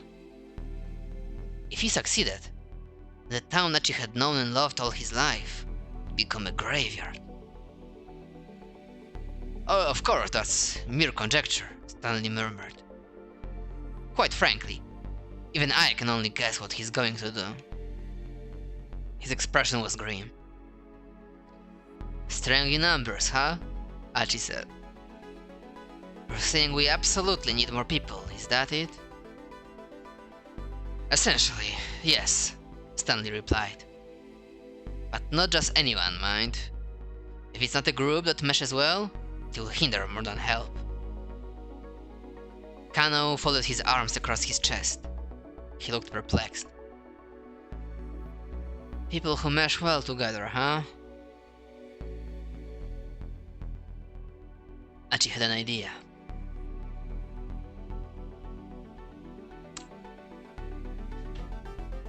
No i teraz najważniejsze pytanie. Czy policja nam pomoże? Czy jednak podejrzenie ścieżką prawdziwej Jakuzy? Póki co gliniarze mieli umiarkowane rezultaty z tym całym śledztwem. Z drugiej strony Jakuzie też ogólnie dostawali w pierdol.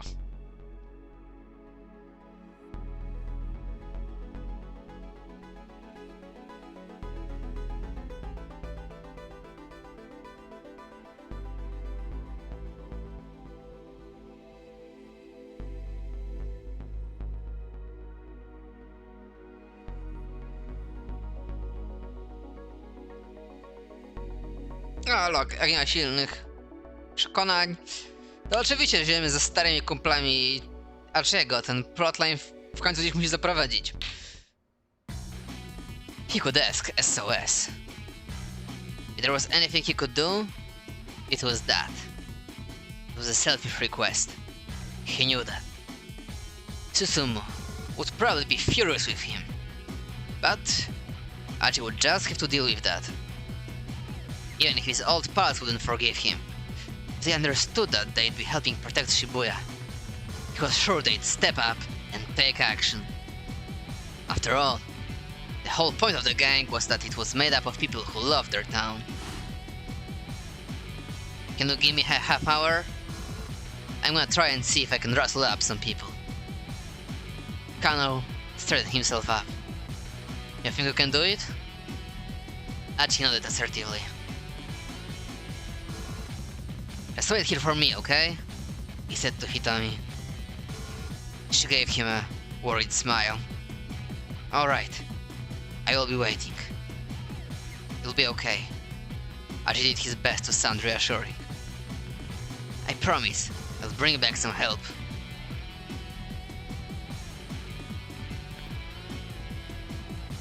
He knew where he needed to go. The pool hall in Uraharajuku was his old gang's main hangout. Running at top speed, he could probably make it in about 10 minutes. Alright! Rushing out the door with a battle cry loud enough for Kano and the others to hear from back inside the shop, Archie sped on his way.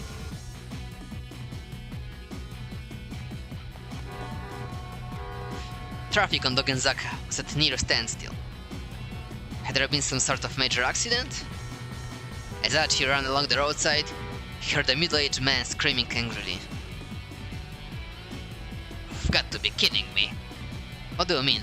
No trains are stopping at Shibuya. The guy was red in the face.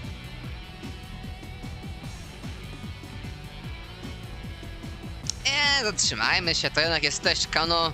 Zobaczmy co u rodzinki. What the heck is going on? As she felt compelled to stop and check things out. Calm down, Dad. The young woman with the man must be his daughter then. How am I supposed to do that? I heard what that boy said. You have to get out of Shibuya right away. Whoa.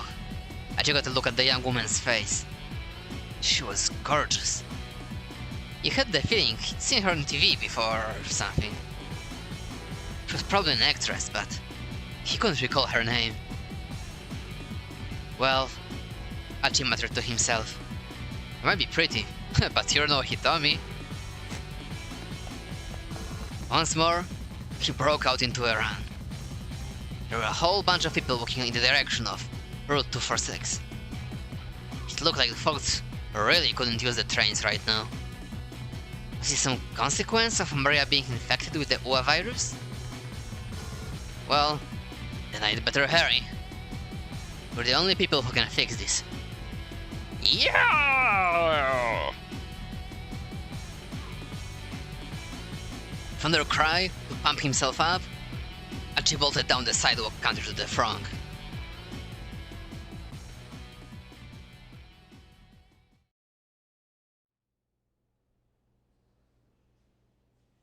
Finally, he arrived at SOS's hideout. Two young men were standing by the door as lookouts. Achi recognized one of them. It was the kid whose so-called buddies had tried to shake him down earlier that afternoon. They roused themselves as Achi approached. Hey, I need to see Susumu. No can do. He's in the middle of something right now. The lookouts made no move to let him on through. Achi felt a surge of resentment towards Susumu. If he'd still been with SOS, he'd never try to post members on guard duty like there were low-ranking Yakuza thugs.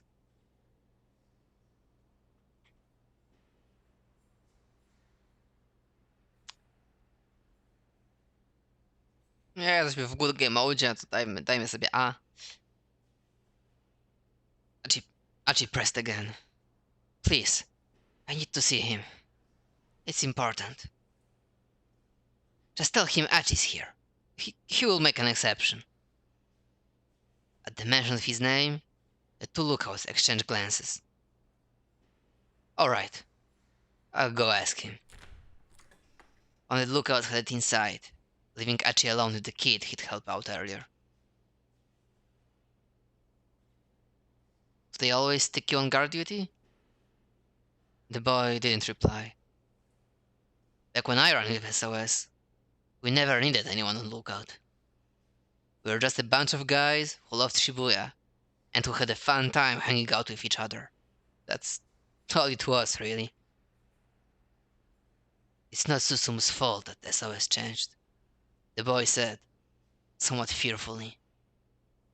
Lately it's Kiryu who'd been driving things.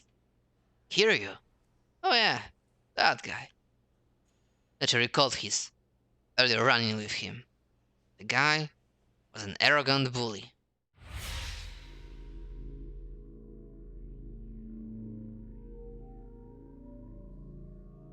He was planning to steal Susumu's throne. What for? The boy took a nervous look at the door, before hurriedly continuing. He's trying to expand SOS's influence, and he's got a lot of people on his side. Right now, the gang is kinda split into two factions, Susumu's guys and Kiryu's guys. Finally, Achi understood what was going on. The gang members had all been acting so weird because they were caught up in some kind of internal struggle. Kiryu goes around recruiting new followers by force, and if he doesn't like you, he dishes out punishment. This month alone, he sent 8 people to the hospital. SOS is a total mess, man. This plan of mine Might not work after all. Achi felt a sinking sense of despair. If SOS was ravaged with infighting, it was doubtful it hid the dangerous request he had for them. But even still, I want to be a part of this gang, the boy muttered. Achi peered at him in surprise. Why? They shake you down for dues, stick you on guard duty. That's not a decent way to treat someone. I look up to Susumu. He treats me like he would anyone else, even though I'm way down at the bottom. And it's not just me. Susumu always puts the members of the gang before himself. That's why I want to stick with SOS. Uh-huh. So that's it, huh? Susumu really had been trying his best. The members of SOS, some of them at least, admired him for it, and stuck by him. Thanks, Achi said. The kid gave him a dubious look. Achi didn't know if Susumu would help him out or not, but he knew it was still worth putting their disagreements aside in order to ask. The door opened, and the other lookout returned. Susumu says to come on in. Achi nodded and strode it inside.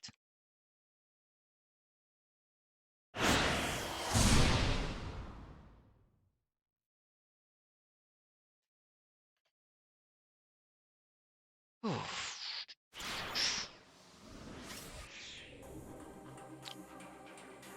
Nie wiem, czy tu Carlos jesteś, że tak powiem, pod ręką, czy troszeczkę nie pod ręką. O, możemy teraz odblokować tego Kano, którego w sumie ledwo ruszyliśmy. Albo dupnąć Minorikałę, który idzie w to samo miejsce co Achi, więc troszeczkę powiązane ploty czuję. Ale... Jebać Minorikałę? Uff. Mocne słowa. Mnie to raczej wychowywano, żeby z policją nie przestawać, ale no... Nasz klient, nasz pan. Skaczemy do... Kano.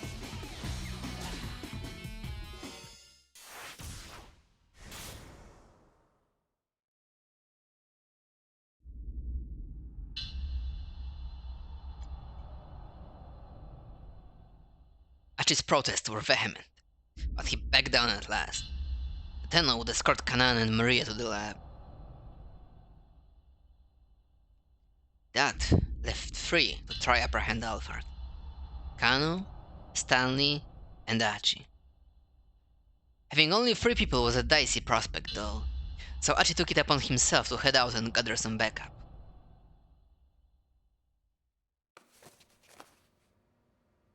Tenno got the car keys from Daisuke, and helped Kanan pick Maria up off the floor. Kano watched him warily. There was no trace of the blood-curdling expression of the older detective. The older detective had shown when he was holding Maria at gunpoint. His face was that of a man with responsibility. The Tateno that Kano had always known. Are you sure you're okay doing this? Hitomi asked Tateno. You might get infected. That doesn't matter. Don't worry about me. All I care about now is helping you two, if I can. He hesitated, glancing down at the unconscious girl he held. By the way, have Maria's memories come back? Hitomi tilted her head. Her memories? I suspect she took a blow to the head when she was abducted. They ran into her earlier? She didn't even know her own name. Well, she seemed like the same sister I've always known when she came in here. Good. Then her memory must have recovered. Kano was shocked to hear that Maria had suffered amnesia. But it explained why she hadn't contacted anyone after she'd been set free. All right then, Tateno said. We'll be back. Carrying Maria, he and Kanan headed for the door. Detective Ateno? Kano called out, then paused, tongue-tied, when Tateno stopped. There were so many things Kano wanted to say, but he couldn't find the words for any of them. Once Maria is safe, I'll turn myself in. Tateno kept his back turned.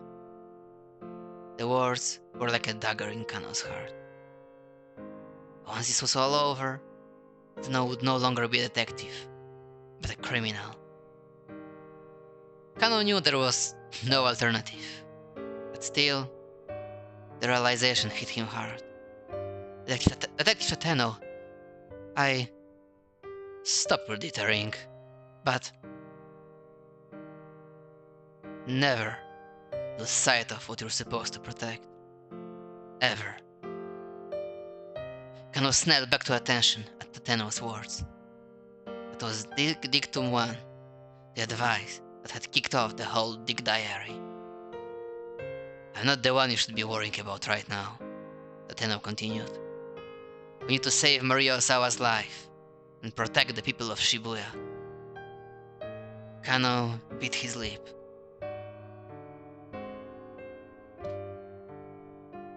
No, raczej to jest taki zwany flavorowy, fałszywy wybór, ale i tak koledzy zostawię, bo to kim ja jestem, żeby odbierać głos w tym wielkim święcie demokracji, jakim jest 48 Shibuya Scramble.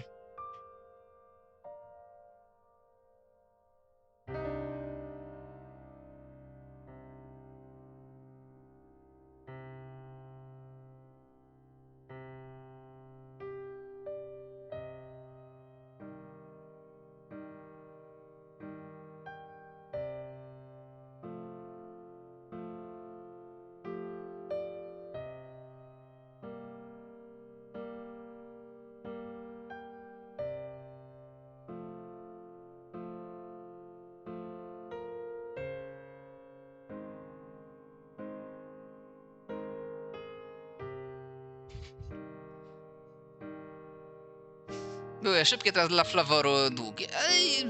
Bardzo dobry pik. I know that. Kano still wanted to express his regret at how things had turned out for his idol. You really are a terrible policeman, you know? Oof! Znaczy, not wrong, ale oof! Steno gave him the bare hint of a smile and headed out of the room.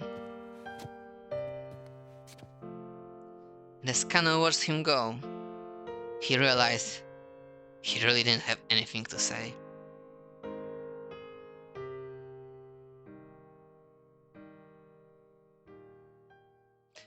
I tak było szybko. There were only 30 minutes remaining until the time when Alphard had told them Hitomi should be at the scramble. They needed to get ready for action. Is the surveillance camera system still up? Kano asked. Yes, Daisuke replied. It looks like what happened earlier was just a temporary hacking job. Then will you help us? Daisuke inclined his head. What do you mean? I'd like you to keep your eye on the scramble for us. If anyone suspicious tries to get near Hitomi, let us know. Anyone suspicious? How will I know what's suspicious? Like that organ trafficker who suggested you kidnap Hitomi, Mr. Endo?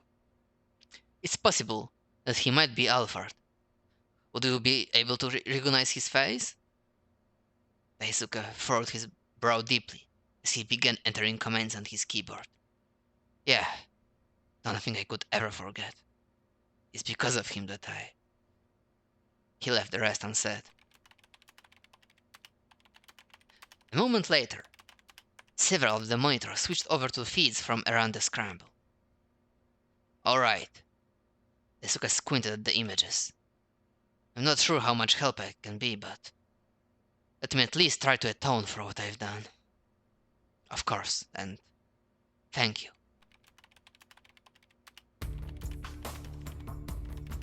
Daisuke's fingers flew over the keyboard, and soon all of the monitors were focused on the scramble and its surroundings. Then, he carefully adjusted the angle and zoom for each of the cameras.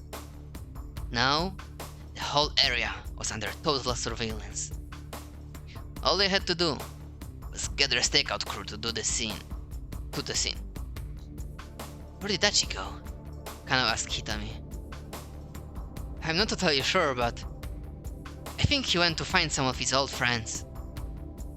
Hitami sounded worried. Friends? Achi used to belong to a gang called SOS. Actually, he told me he was the one who formed the gang in the first place. What?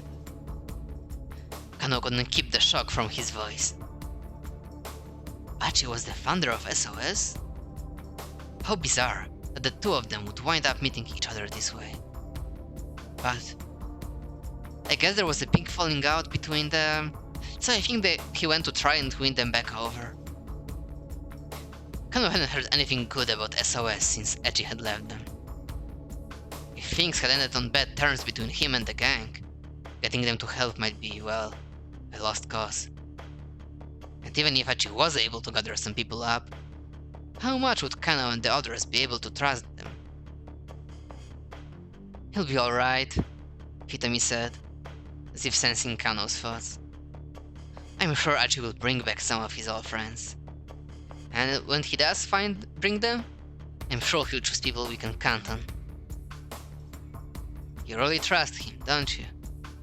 Yes, Hitami said without hesitation, and a blush came to her cheeks. Alright, then I'll trust him too. It will take about 10 minutes to get from Endo Electronics to the Scramble. Kano turned to Stanley. Let's plan to head out by 6:50. Stanley gave no reply. He had withdrawn to the edge of the room, where he stood lost in thought, his expression uneasy. Kano decided to leave him alone for a bit. Taking a sheet of paper from one of the desks, he began drafting a plan for positioning Achi's reinforcements around the scramble. O kurwa, tactical gameplay. Wchodzimy.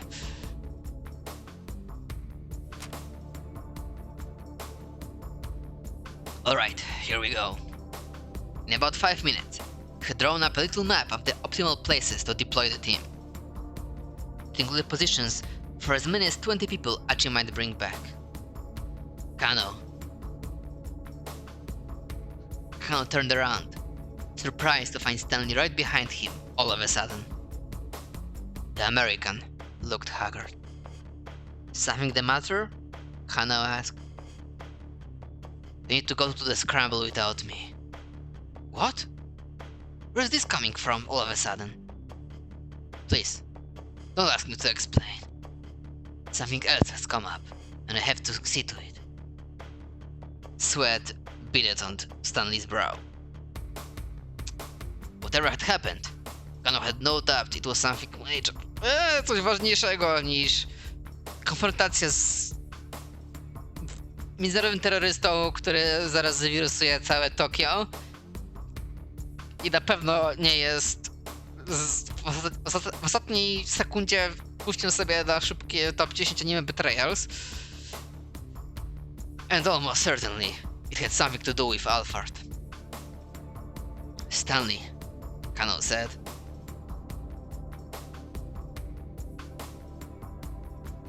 O, miał być głos, ale z braku tabu się kliknęło i raczej był flavorowy, więc hej, czemu nie?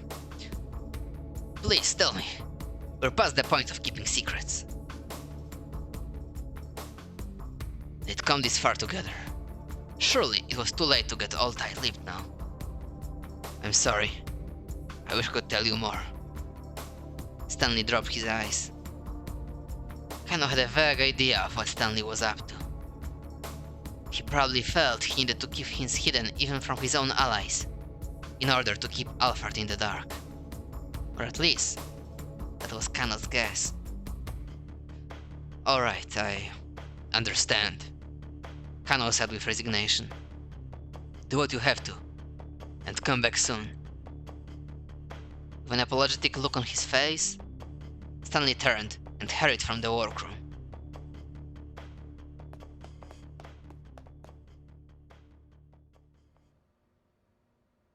Kano glanced at his watch. It was coming up on 6:50. Pretty soon, they'd have to head for the Scramble. Co Kano se całą tą pierwszą godzinkę, kurczę, przesiedział z dwóch. Jakby tutaj cyk 50 minut dupnięte. Spoko. Itachi still hadn't returned. We need to head out soon, he said to Hitami. Said 6:50, she replied. There's still 2 more minutes to go. Kano let out a tiny sigh. He shared Hitami's fervent hope that the reinforcement would come, but not her confidence. If Hachi didn't reappear, Kano would be left to protect Hitami all by himself, and to try to apprehend Alfred as well. Would he be able to pull it off if it came to that?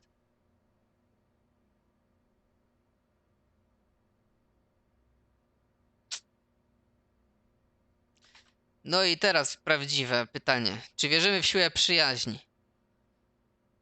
Czy czekamy jeszcze 2 minutki? Bo totalnie odblokujemy ten storyline.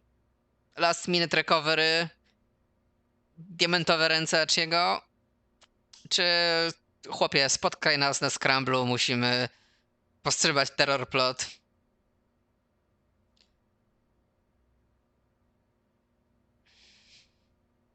Razem silniejsi. No, he'd never be able to do it on his own. He decided to wait for Achi, accepting that they'd be late. The clock kept up its steady ticking.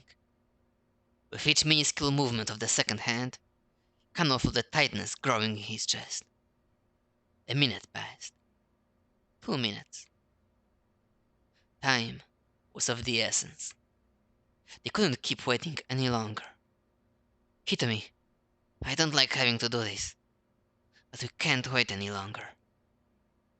Seeing the look of determination on Kano's face, she gave a tiny, reluctant nod.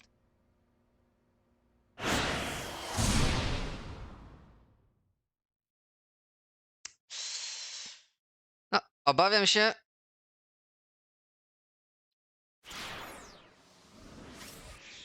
że jednak trzeba teraz będzie pójść do Minorikały i cały ten plotline zrobić. Bo Kano przesiedział na dupie 45 minut. Z ciekawości. A czy zatrzymaliśmy 25 po? Okej, czyli 20 minut na zrobienie całej roboty. Ale tymczasem mamy casualty w redakcji. A magazyn sam się nie napisze. Hang in there, Shiaki. Let's keep it together. Mirukawa rushed to her side and offered her a hand. Surely it hardly matters at this point. You're not going to make it on time regardless, Katayama said coldly. And in any case, if fourth ordinal gossip doesn't get released, it's Mr. Toyama who's going to be in trouble, not you. I dare say the world would be better off with one third-rate gossip rag less, anyway. Shut your mouth, Chiaki snapped. If the gossip doesn't come out, I am going to be in trouble. An article I've written is supposed to be next month's issue. It's a piece I've worked my very hardest on, to the very end. A piece Mr. Mino saw fit to put in print. And so, if that goes away, if all of that goes away, yeah, I'll be in trouble, alright. Chiaki's legs wobbled as she struggled to get back to her feet. Chiaki, Katayama said, your zeal is a marvelous thing, worthy of admiration even. But when it comes to work, results are all that matters.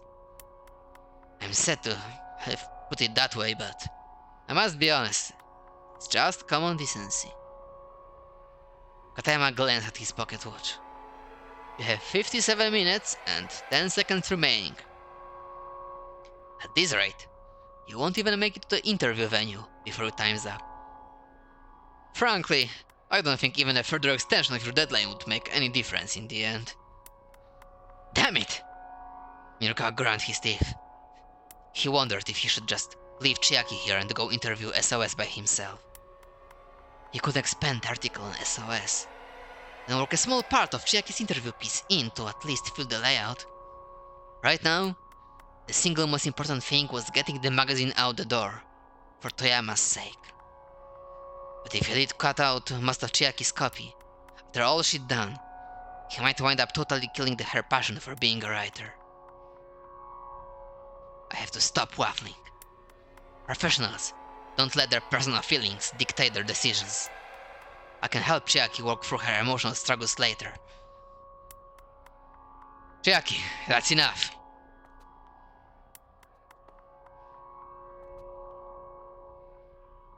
The young woman got to her feet, staggering as she began to climb the stairs. I'm not giving up, she said under her breath. I can't give up now. Though obviously in pain, she struggled to keep her legs moving. Damn, I can't do it. Look how hard she's fighting to stay in the game. I can't tell her I don't need her article now. Releasing the next issue of the Gossip wasn't just going to save Toyama, it would save Chiaki as well. Minorika couldn't abandon either one of them. Which left him with a hell of a dilemma. He needed to make a decision.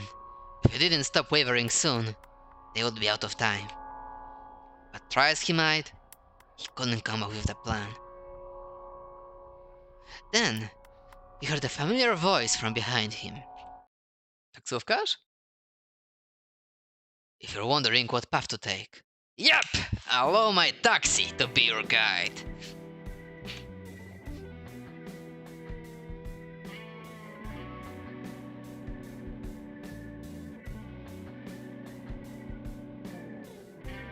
Miruka spun around to see Kimizuka standing there. Where to, sir? The driver asked. Despite his polite demeanor, his pride was obvious. Mr. Kimizuka, I appreciate the thought, but with this traffic... Traffic?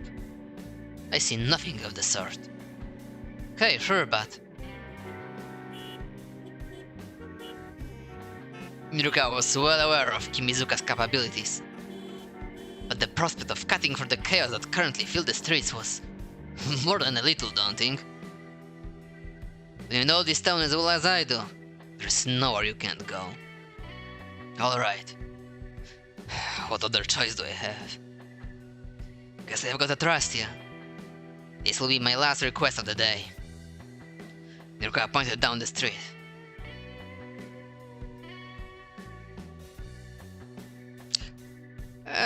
To chyba nie ma jakby co głosować, bo wiadomo, że chodzi o Inferno. Jakby to jest nasz objective. Tylko czek, czy nie zasnęliśmy czytając tekstu. Takes us to Inferno in Ura Harajuku. Inferno? In Ura Harajuku. The bar. Kimizuka quirked an eyebrow. A, może to celowo źle. Już w tamtym rozdziale tak raz nas zbejtowali. To prawda. Yes. Is something the matter? Oh, nothing at all. Hurry up and get in.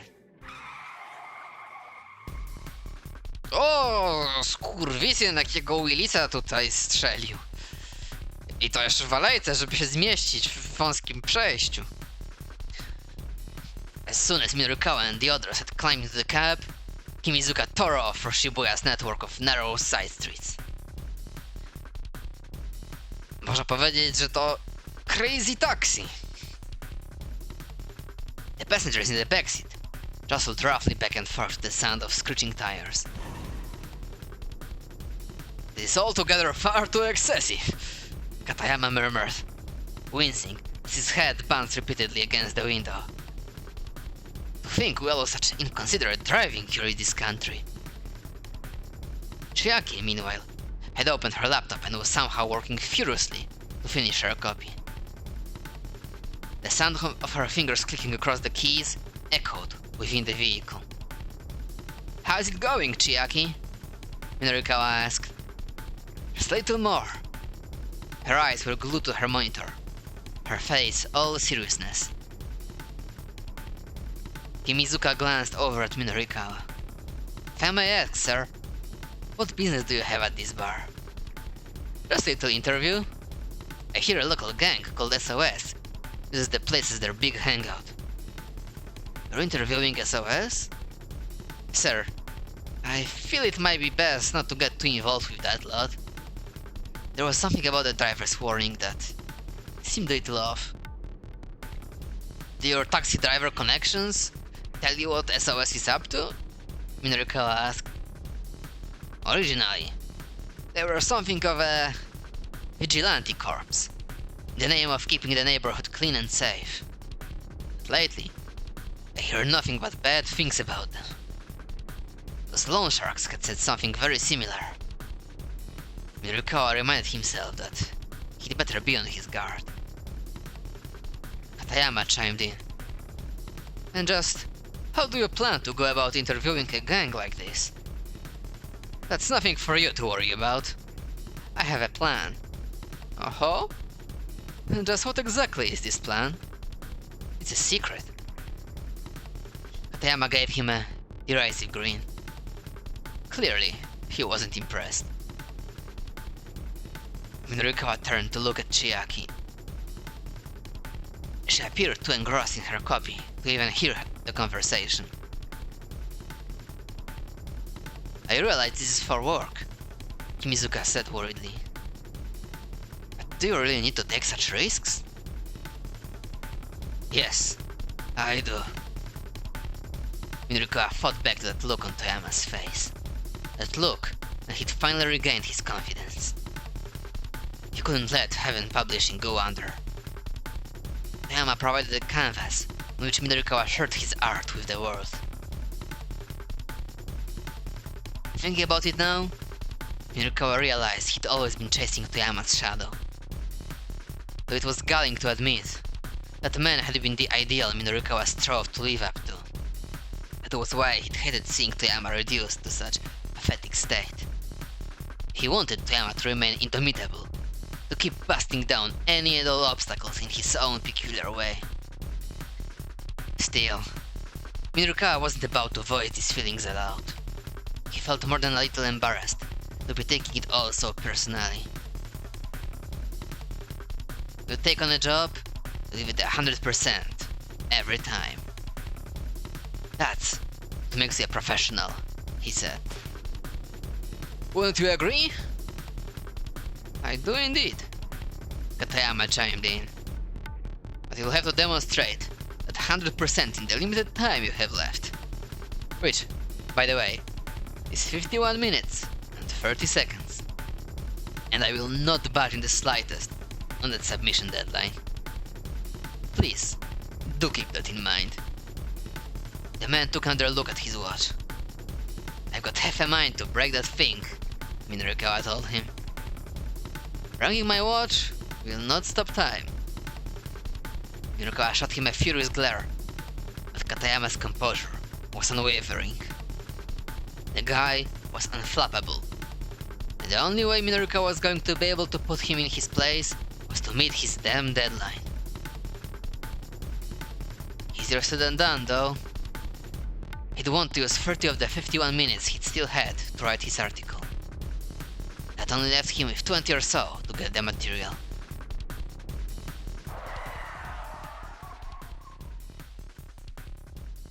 Kimizuka suddenly slammed on the brakes, and the cab skidded to a halt. Minorikawa stared through the windshield in shock, and saw a smallish, boxy minivan weaving erratically along the road. "Whoa, look out! That thing's heading our way." "Don't worry, sir," the driver replied. "Just leave this to me." Keeping his cool, Kimizuka dexterously steered them clear of the oncoming vehicle. As the minivan sped past, an eerily cold breeze wafted over the taxi. The vehicle is being driven by the members of the Wandering Angels theater troupe. They're on their way to return the dry ice machine they used in their performance to Endo Electronics. The machine is still malfunctioning, continually spitting out white plumes of carbon dioxide. The troupe members inside the van are beginning to suffer from oxygen deprivation and are driving around Shibuya in a daze. Will they be able to make it to Endo Electronics in the end? Nie wiem, dowiemy się. What the hell was that? Nurikawa asked. I'm not sure, Kimizuka said. But let's hurry on our way. To i ten link to brzmi bardzo losowo, ale mogę zapewnić, że to jest actually fragment fabuły. W ten bardzo scatterbrained ADHD sposób, ale jest. Nimbly manipulating the gear stick, he stomped on the gas once more. Można powiedzieć, zapowiedź tego, co czeka w przyszłości. To siemeczka, a tu dojadę do końca. I smacznego. Here we are, sir.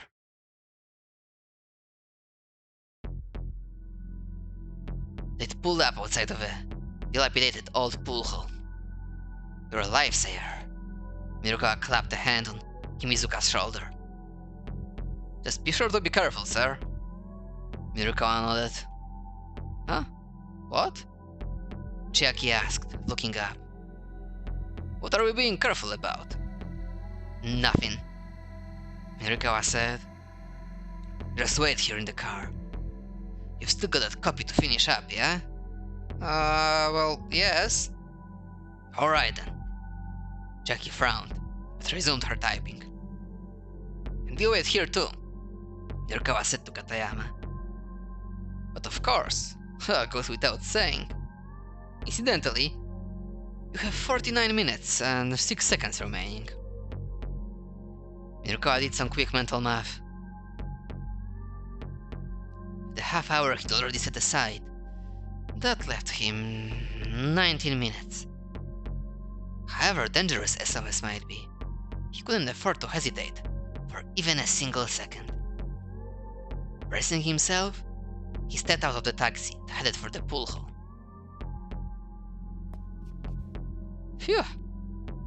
Mirukawa took a deep breath as he approached the grimy door. Here goes. He drew his leg back and gave the door a hearty kick.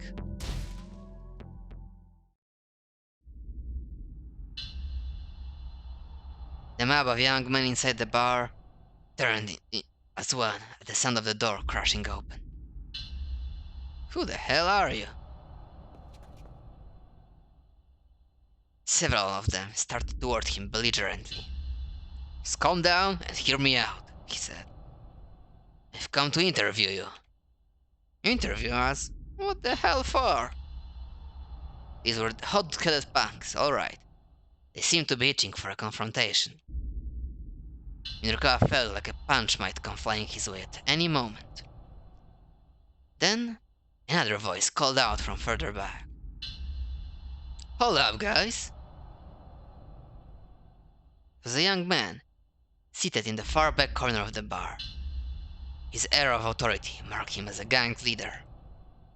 That must be Susumu then, Mirukawa thought. When you say interview, do you mean for TV? Or like a magazine? Mind telling us who you are? The name's Minorikawa. I'm a freelance journalist. I'm doing a magazine piece about young people in Shibuya. All I'm asking is just for you guys to answer a few questions. Answer. He's the answer to the science quiz from last time. Methane. Gratuluję gamerkom. 100% hit rate. Methane has been tapped as a potential new energy source to replace fossil fuels or atomic power. But there are concerns about its tendency to exacerbate the global warming process. It is extremely flammable. The methane produced by food waste has been known to cause garbage trucks to catch fire. Huh. Susumu sounded less than enthused. Just 5 minutes, Mirukawa said. What do you say? Nah, I'm not in the best of moods right now. Go on, get out of there. Get out of here. Right, Enrico thought. He's going to make things difficult.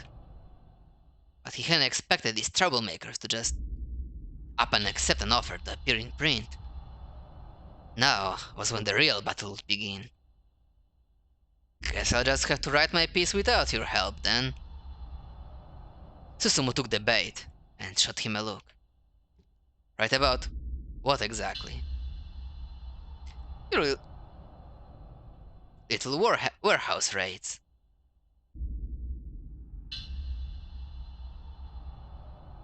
Warehouse raids? Susumu raised an eyebrow. What are you talking about? Really now? You're gonna tell me you don't know your boys are dealing in stolen goods? SOS doesn't steal, man. You don't know what the hell you're talking about. Oh yeah? Why don't you ask those two over there? He'd spotted the two fellows he'd seen arguing earlier, at the scene of the explosion. Now, he pointed them out. Their faces betrayed their alarm. Susumu glared at them. Is this true? They averted their eyes, and said nothing. I ask you a question. Have you been stealing stuff? After a long moment of surly hesitation, both young men nodded. You idiots! Susumu marched up to the two, and without warning, decked them both. How dare you sully the SOS name! As the two gang members cowered, he continued to punch them repeatedly. Okay, enough with the beatdown. Minrikawa stepped out to intervene. Let's get down to business here. I won't reveal anything about the warehouse raids. In exchange, you'll give me my interview. How's that? Not a bad deal, I'd say. But Susumu ignored him, continuing his pummeling of the pair. Whoa, hey! Nobody's gonna play nice with a guy who flies off the handle and beats on people, you know? What did you just say? Well, look at yourself. You're clearly not the cream of the crop here, kid. That? Susumu's fists finally fell still. The rowdy bar went completely silent. Say that one more time, I dare you. I'll put your ass in the ground. The gang leader's eyes were red with rage. Minrikawa snorted, unafraid. Huh. That's the exact sort of line I expect from a total wuss, who's all bark and no bite. Shut your damn mouth. Get the hell out of here. Oh, this is hilarious. SOS's top dog is such a yappy little puppy. Susumu snarled like an animal. You son of a bitch, I'm gonna beat your ass. Mr. Mino, I'm all finished. An ebullient voice resounded suddenly through the bar. Ebullient, cheerful and full of energy. Originally, the term indicated a state of bubbling or boiling, so it's effectively a fancy way of describing someone as bubbly. Chiaki? Mirka looked and saw that both she and Katayama had appeared in the doorway. I finished my copy. Could you please look it over for me? She thrust out her laptop proudly. Susumu stared in bewilderment. Who the hell are you? I was under the impression you SOS folks were, being interviewed. Chiaki broke off, haltingly. Yeah, you're right about that. One by one, gang members started to close in around her. Well, it's just... You look like you're really angry, is all. Oh, do we now? That's because we are pretty damn angry. Good grief, Katayama groaned. It would seem that getting your interview is quite impossible. By the way, don't we have another... You shut up. Mirikawa snapped as Katayama peered at his watch. Just leave this to me. You two hurry up and get out of here. No way, Chiaki said. What? Why not? Because I want you to read my copy, Mr. Mino. She looked him right in the eye.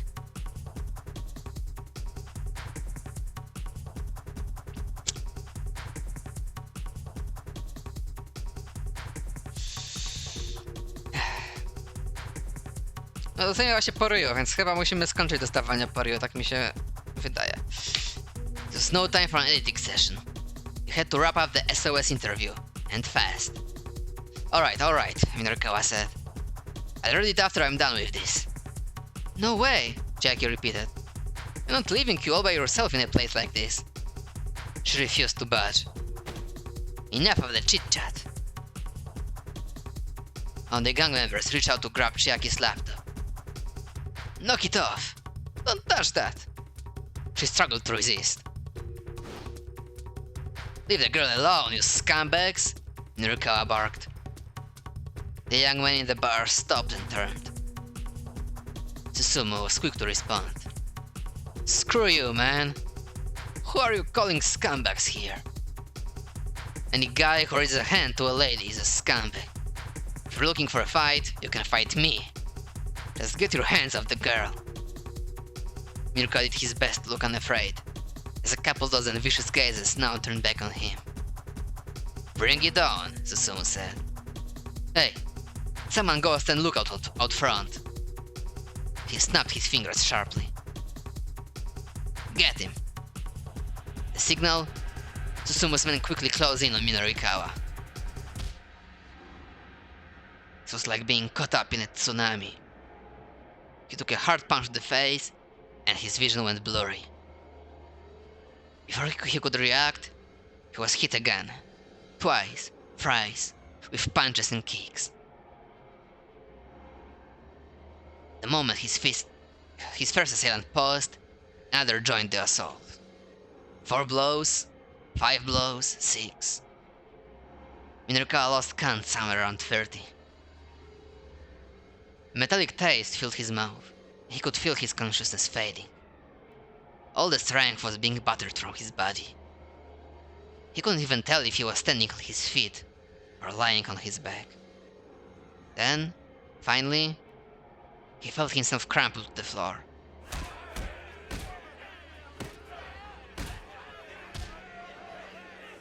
Even then, the beating did not let up.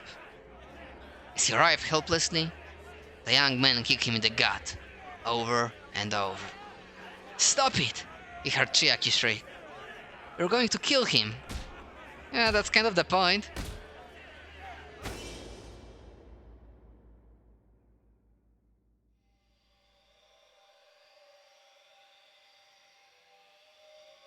Eventually, Minorikawa forced himself to go limp. Finally, the kicking stopped. Oh crap, one of the thugs muttered, sounding panicky. Did we take this a bit too far? Mr. Mino! Jackie rushed to Minorikawa's side, sobbing. Please, she cried out, answer me. He held his breath and said nothing. Mr. Mino! Tears streaked down her cheeks. She shook him desperately. Don't worry, he gasped out at last, holding up a hand to stave her off. She let out a yelp of surprise, staring at his battered face. He could feel blood trickling from the corner of his mouth. He turned his grisly visage on the gang members as he painfully rose to his feet.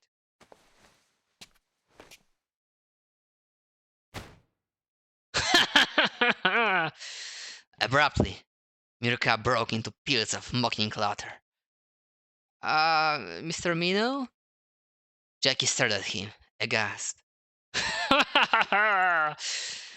He only laughed the harder. It seems he took a few too many blows to the head. Poor thing. Katayama averted his eyes, unable to watch.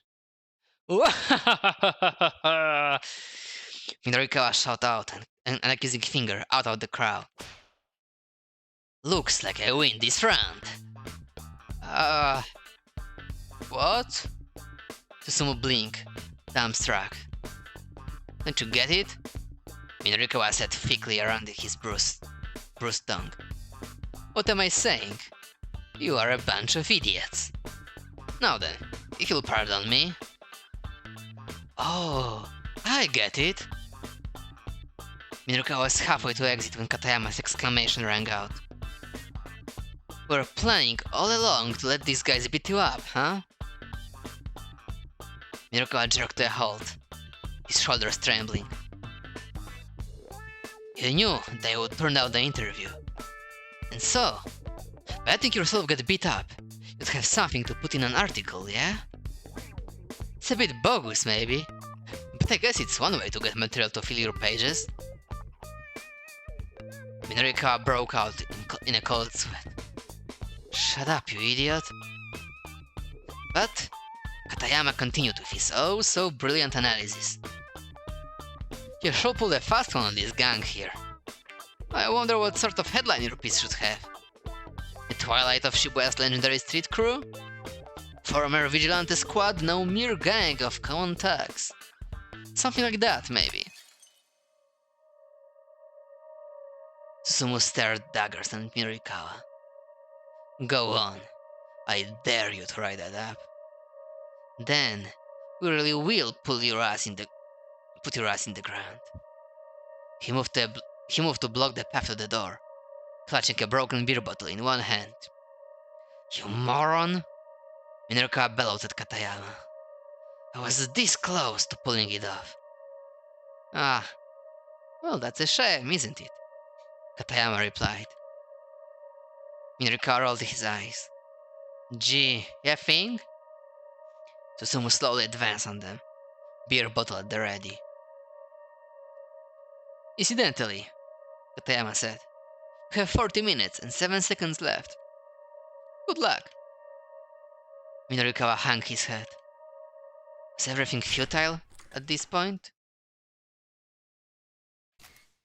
Futile. Hopeless. Pointless. Ineffectual. Not to be confused with feudal, which refers to the socio-political system of the Middle Ages, involving lords and vassals and fiefdoms. Alright, cool your jets. I'd say that's quite enough.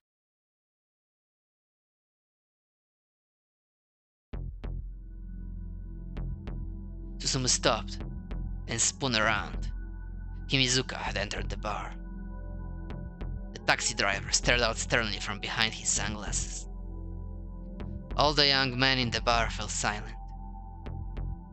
Minorikawa and his companions exchanged glances. Oh man, you? Susumu's face twisted up in awkward embarrassment. Kimizuka's tone was slight and playful, but intimidating nevertheless. Whoa, hey now.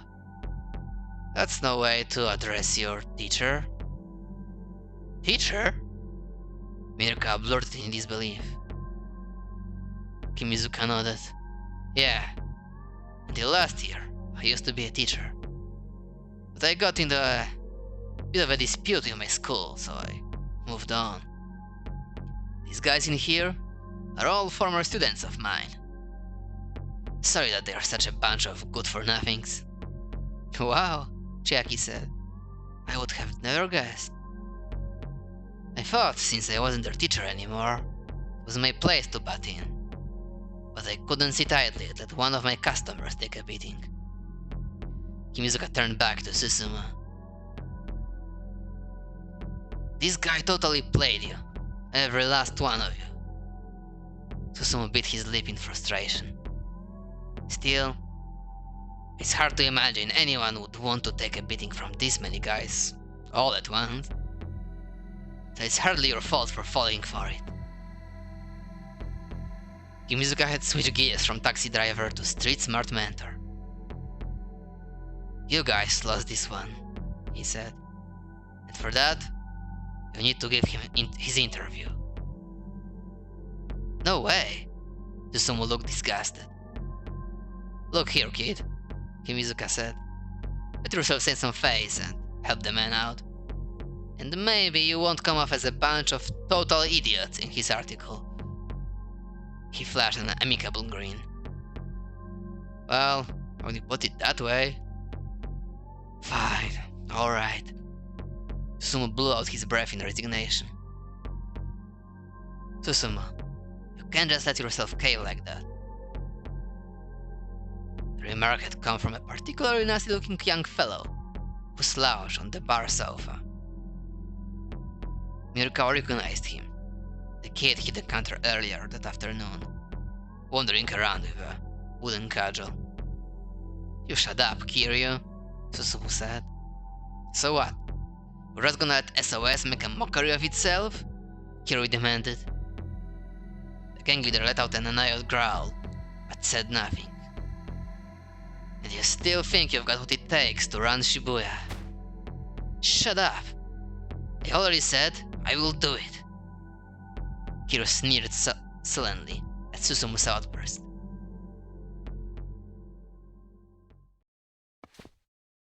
Mr. Mino! Minoruka was just letting out a sigh of relief at being able to get his interview, and Chiaki scurried back up to him. Please, can you read my copy now?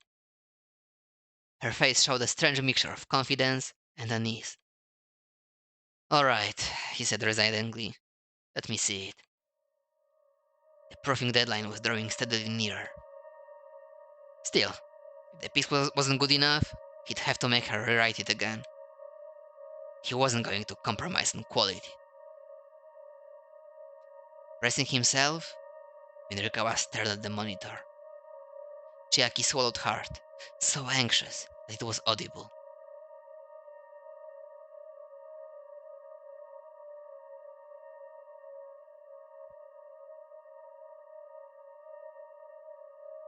Minrikawa gave the piece a fast once-over, and read again, more closely. When he was done, he closed his eyes, considering. Chiaki held her breath, waiting for his response.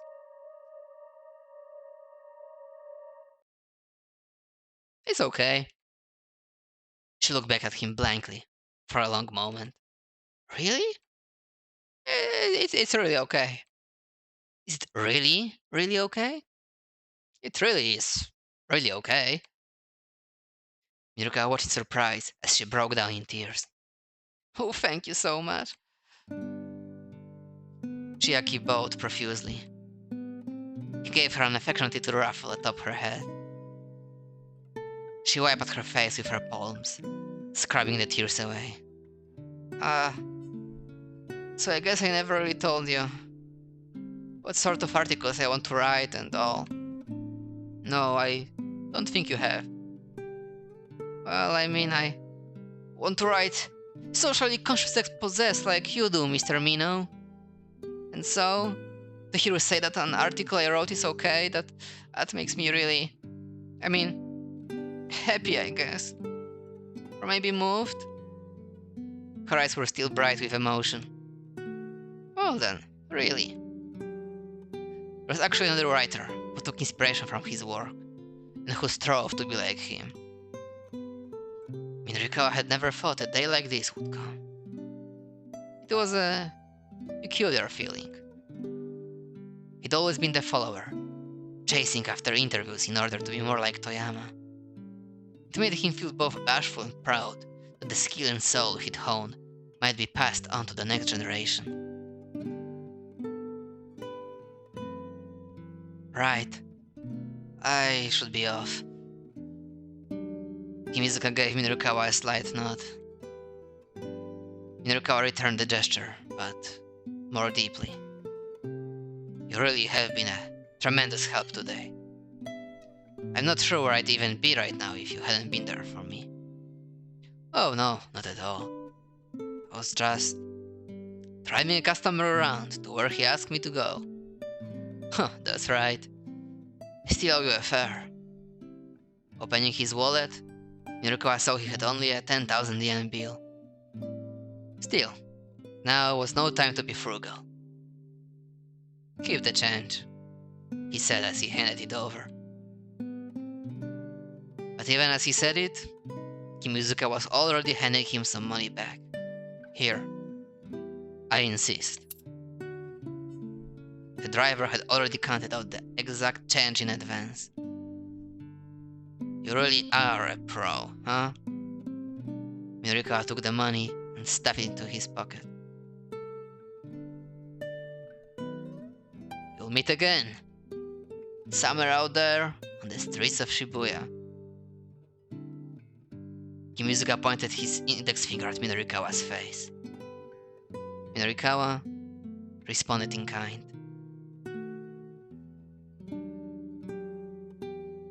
After that, the interview with SOS went off without a hitch. Now that the tension was diffused, these were just a bunch of ordinary young guys. The juxtaposition of their appearance and their behavior would make for an interesting piece. So, about what you said earlier, Susumu said once Minorikawa had finished his questioning. About how I'm not the cream of the crop. Ah, yeah, that. I just had to get you worked up. Don't worry about it. Well, let me just ask what you really think then. How do you think I could be a better leader? I don't know. I'm not really the sort of guy who wants to stand at the top, you know? But I guess I can tell you two things that will make things go more smoothly with you and your buddies. Susumu leaned in, listening intently. Forgiveness and also trust. Minorikawa chewed over his own words. The events of the day replayed in the back of his mind. He'd forgiven Toyama for his faked suicide, and trusted that he'd regain his reporter's edge. He'd forgiven Chiaki for her bungled interviews, and trusted that she'd grow as a journalist. In the end, that's what it was that had helped him through. Forgiveness, followed by trust. Susumu grumbled softly. Forgiveness and trust, huh? Doesn't sound so easy. People gravitate towards somebody who can handle things when they get tough. With that, Minorikawa got to his feet. Now, we've got all the articles we need covered. Chiaki rushed to his side. Well, I guess we still need Mr. Toyama's piece. I just got off the phone with my office, Katayama said casually. It seems they've already received the data from him. Whoa, what? Guess he really can get the job done when he applies himself. Minorikawa felt an inner surge of pride. Now then. He indicated Katayama. How much time do we have left? 30 minutes remaining, Katayama replied, eyeing his watch. 30 minutes, huh? Looks like you might make it after all. Chiaki, laptop. Right. With a beaming grin, Chiaki held out her computer. Minorikawa got ready to start typing. But then a young man barged into the bar. It's Achiendo. He's come to ask the members of SOS to help with the planned operation down at the Scramble.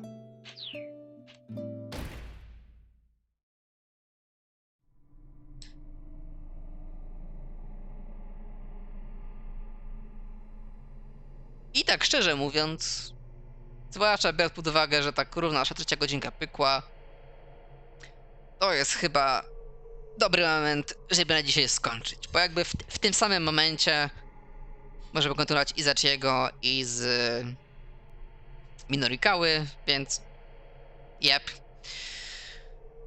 I zostało nam jakieś takie plus minus na oko półtora streama, plus epilogi, ale epilogi będą pewnie po odrobinie pracy off-stream, żeby je podblokowywać. W praktyce to pewnie będzie znaczyło 2 streamy, ale no wiadomo, może jak bardzo szybko rzeczy polecą, to się bardziej będzie opłacało za tydzień dograć do końca, ale pewnie 2. Więc cóż, do zobaczenia za tydzień, moi drodzy.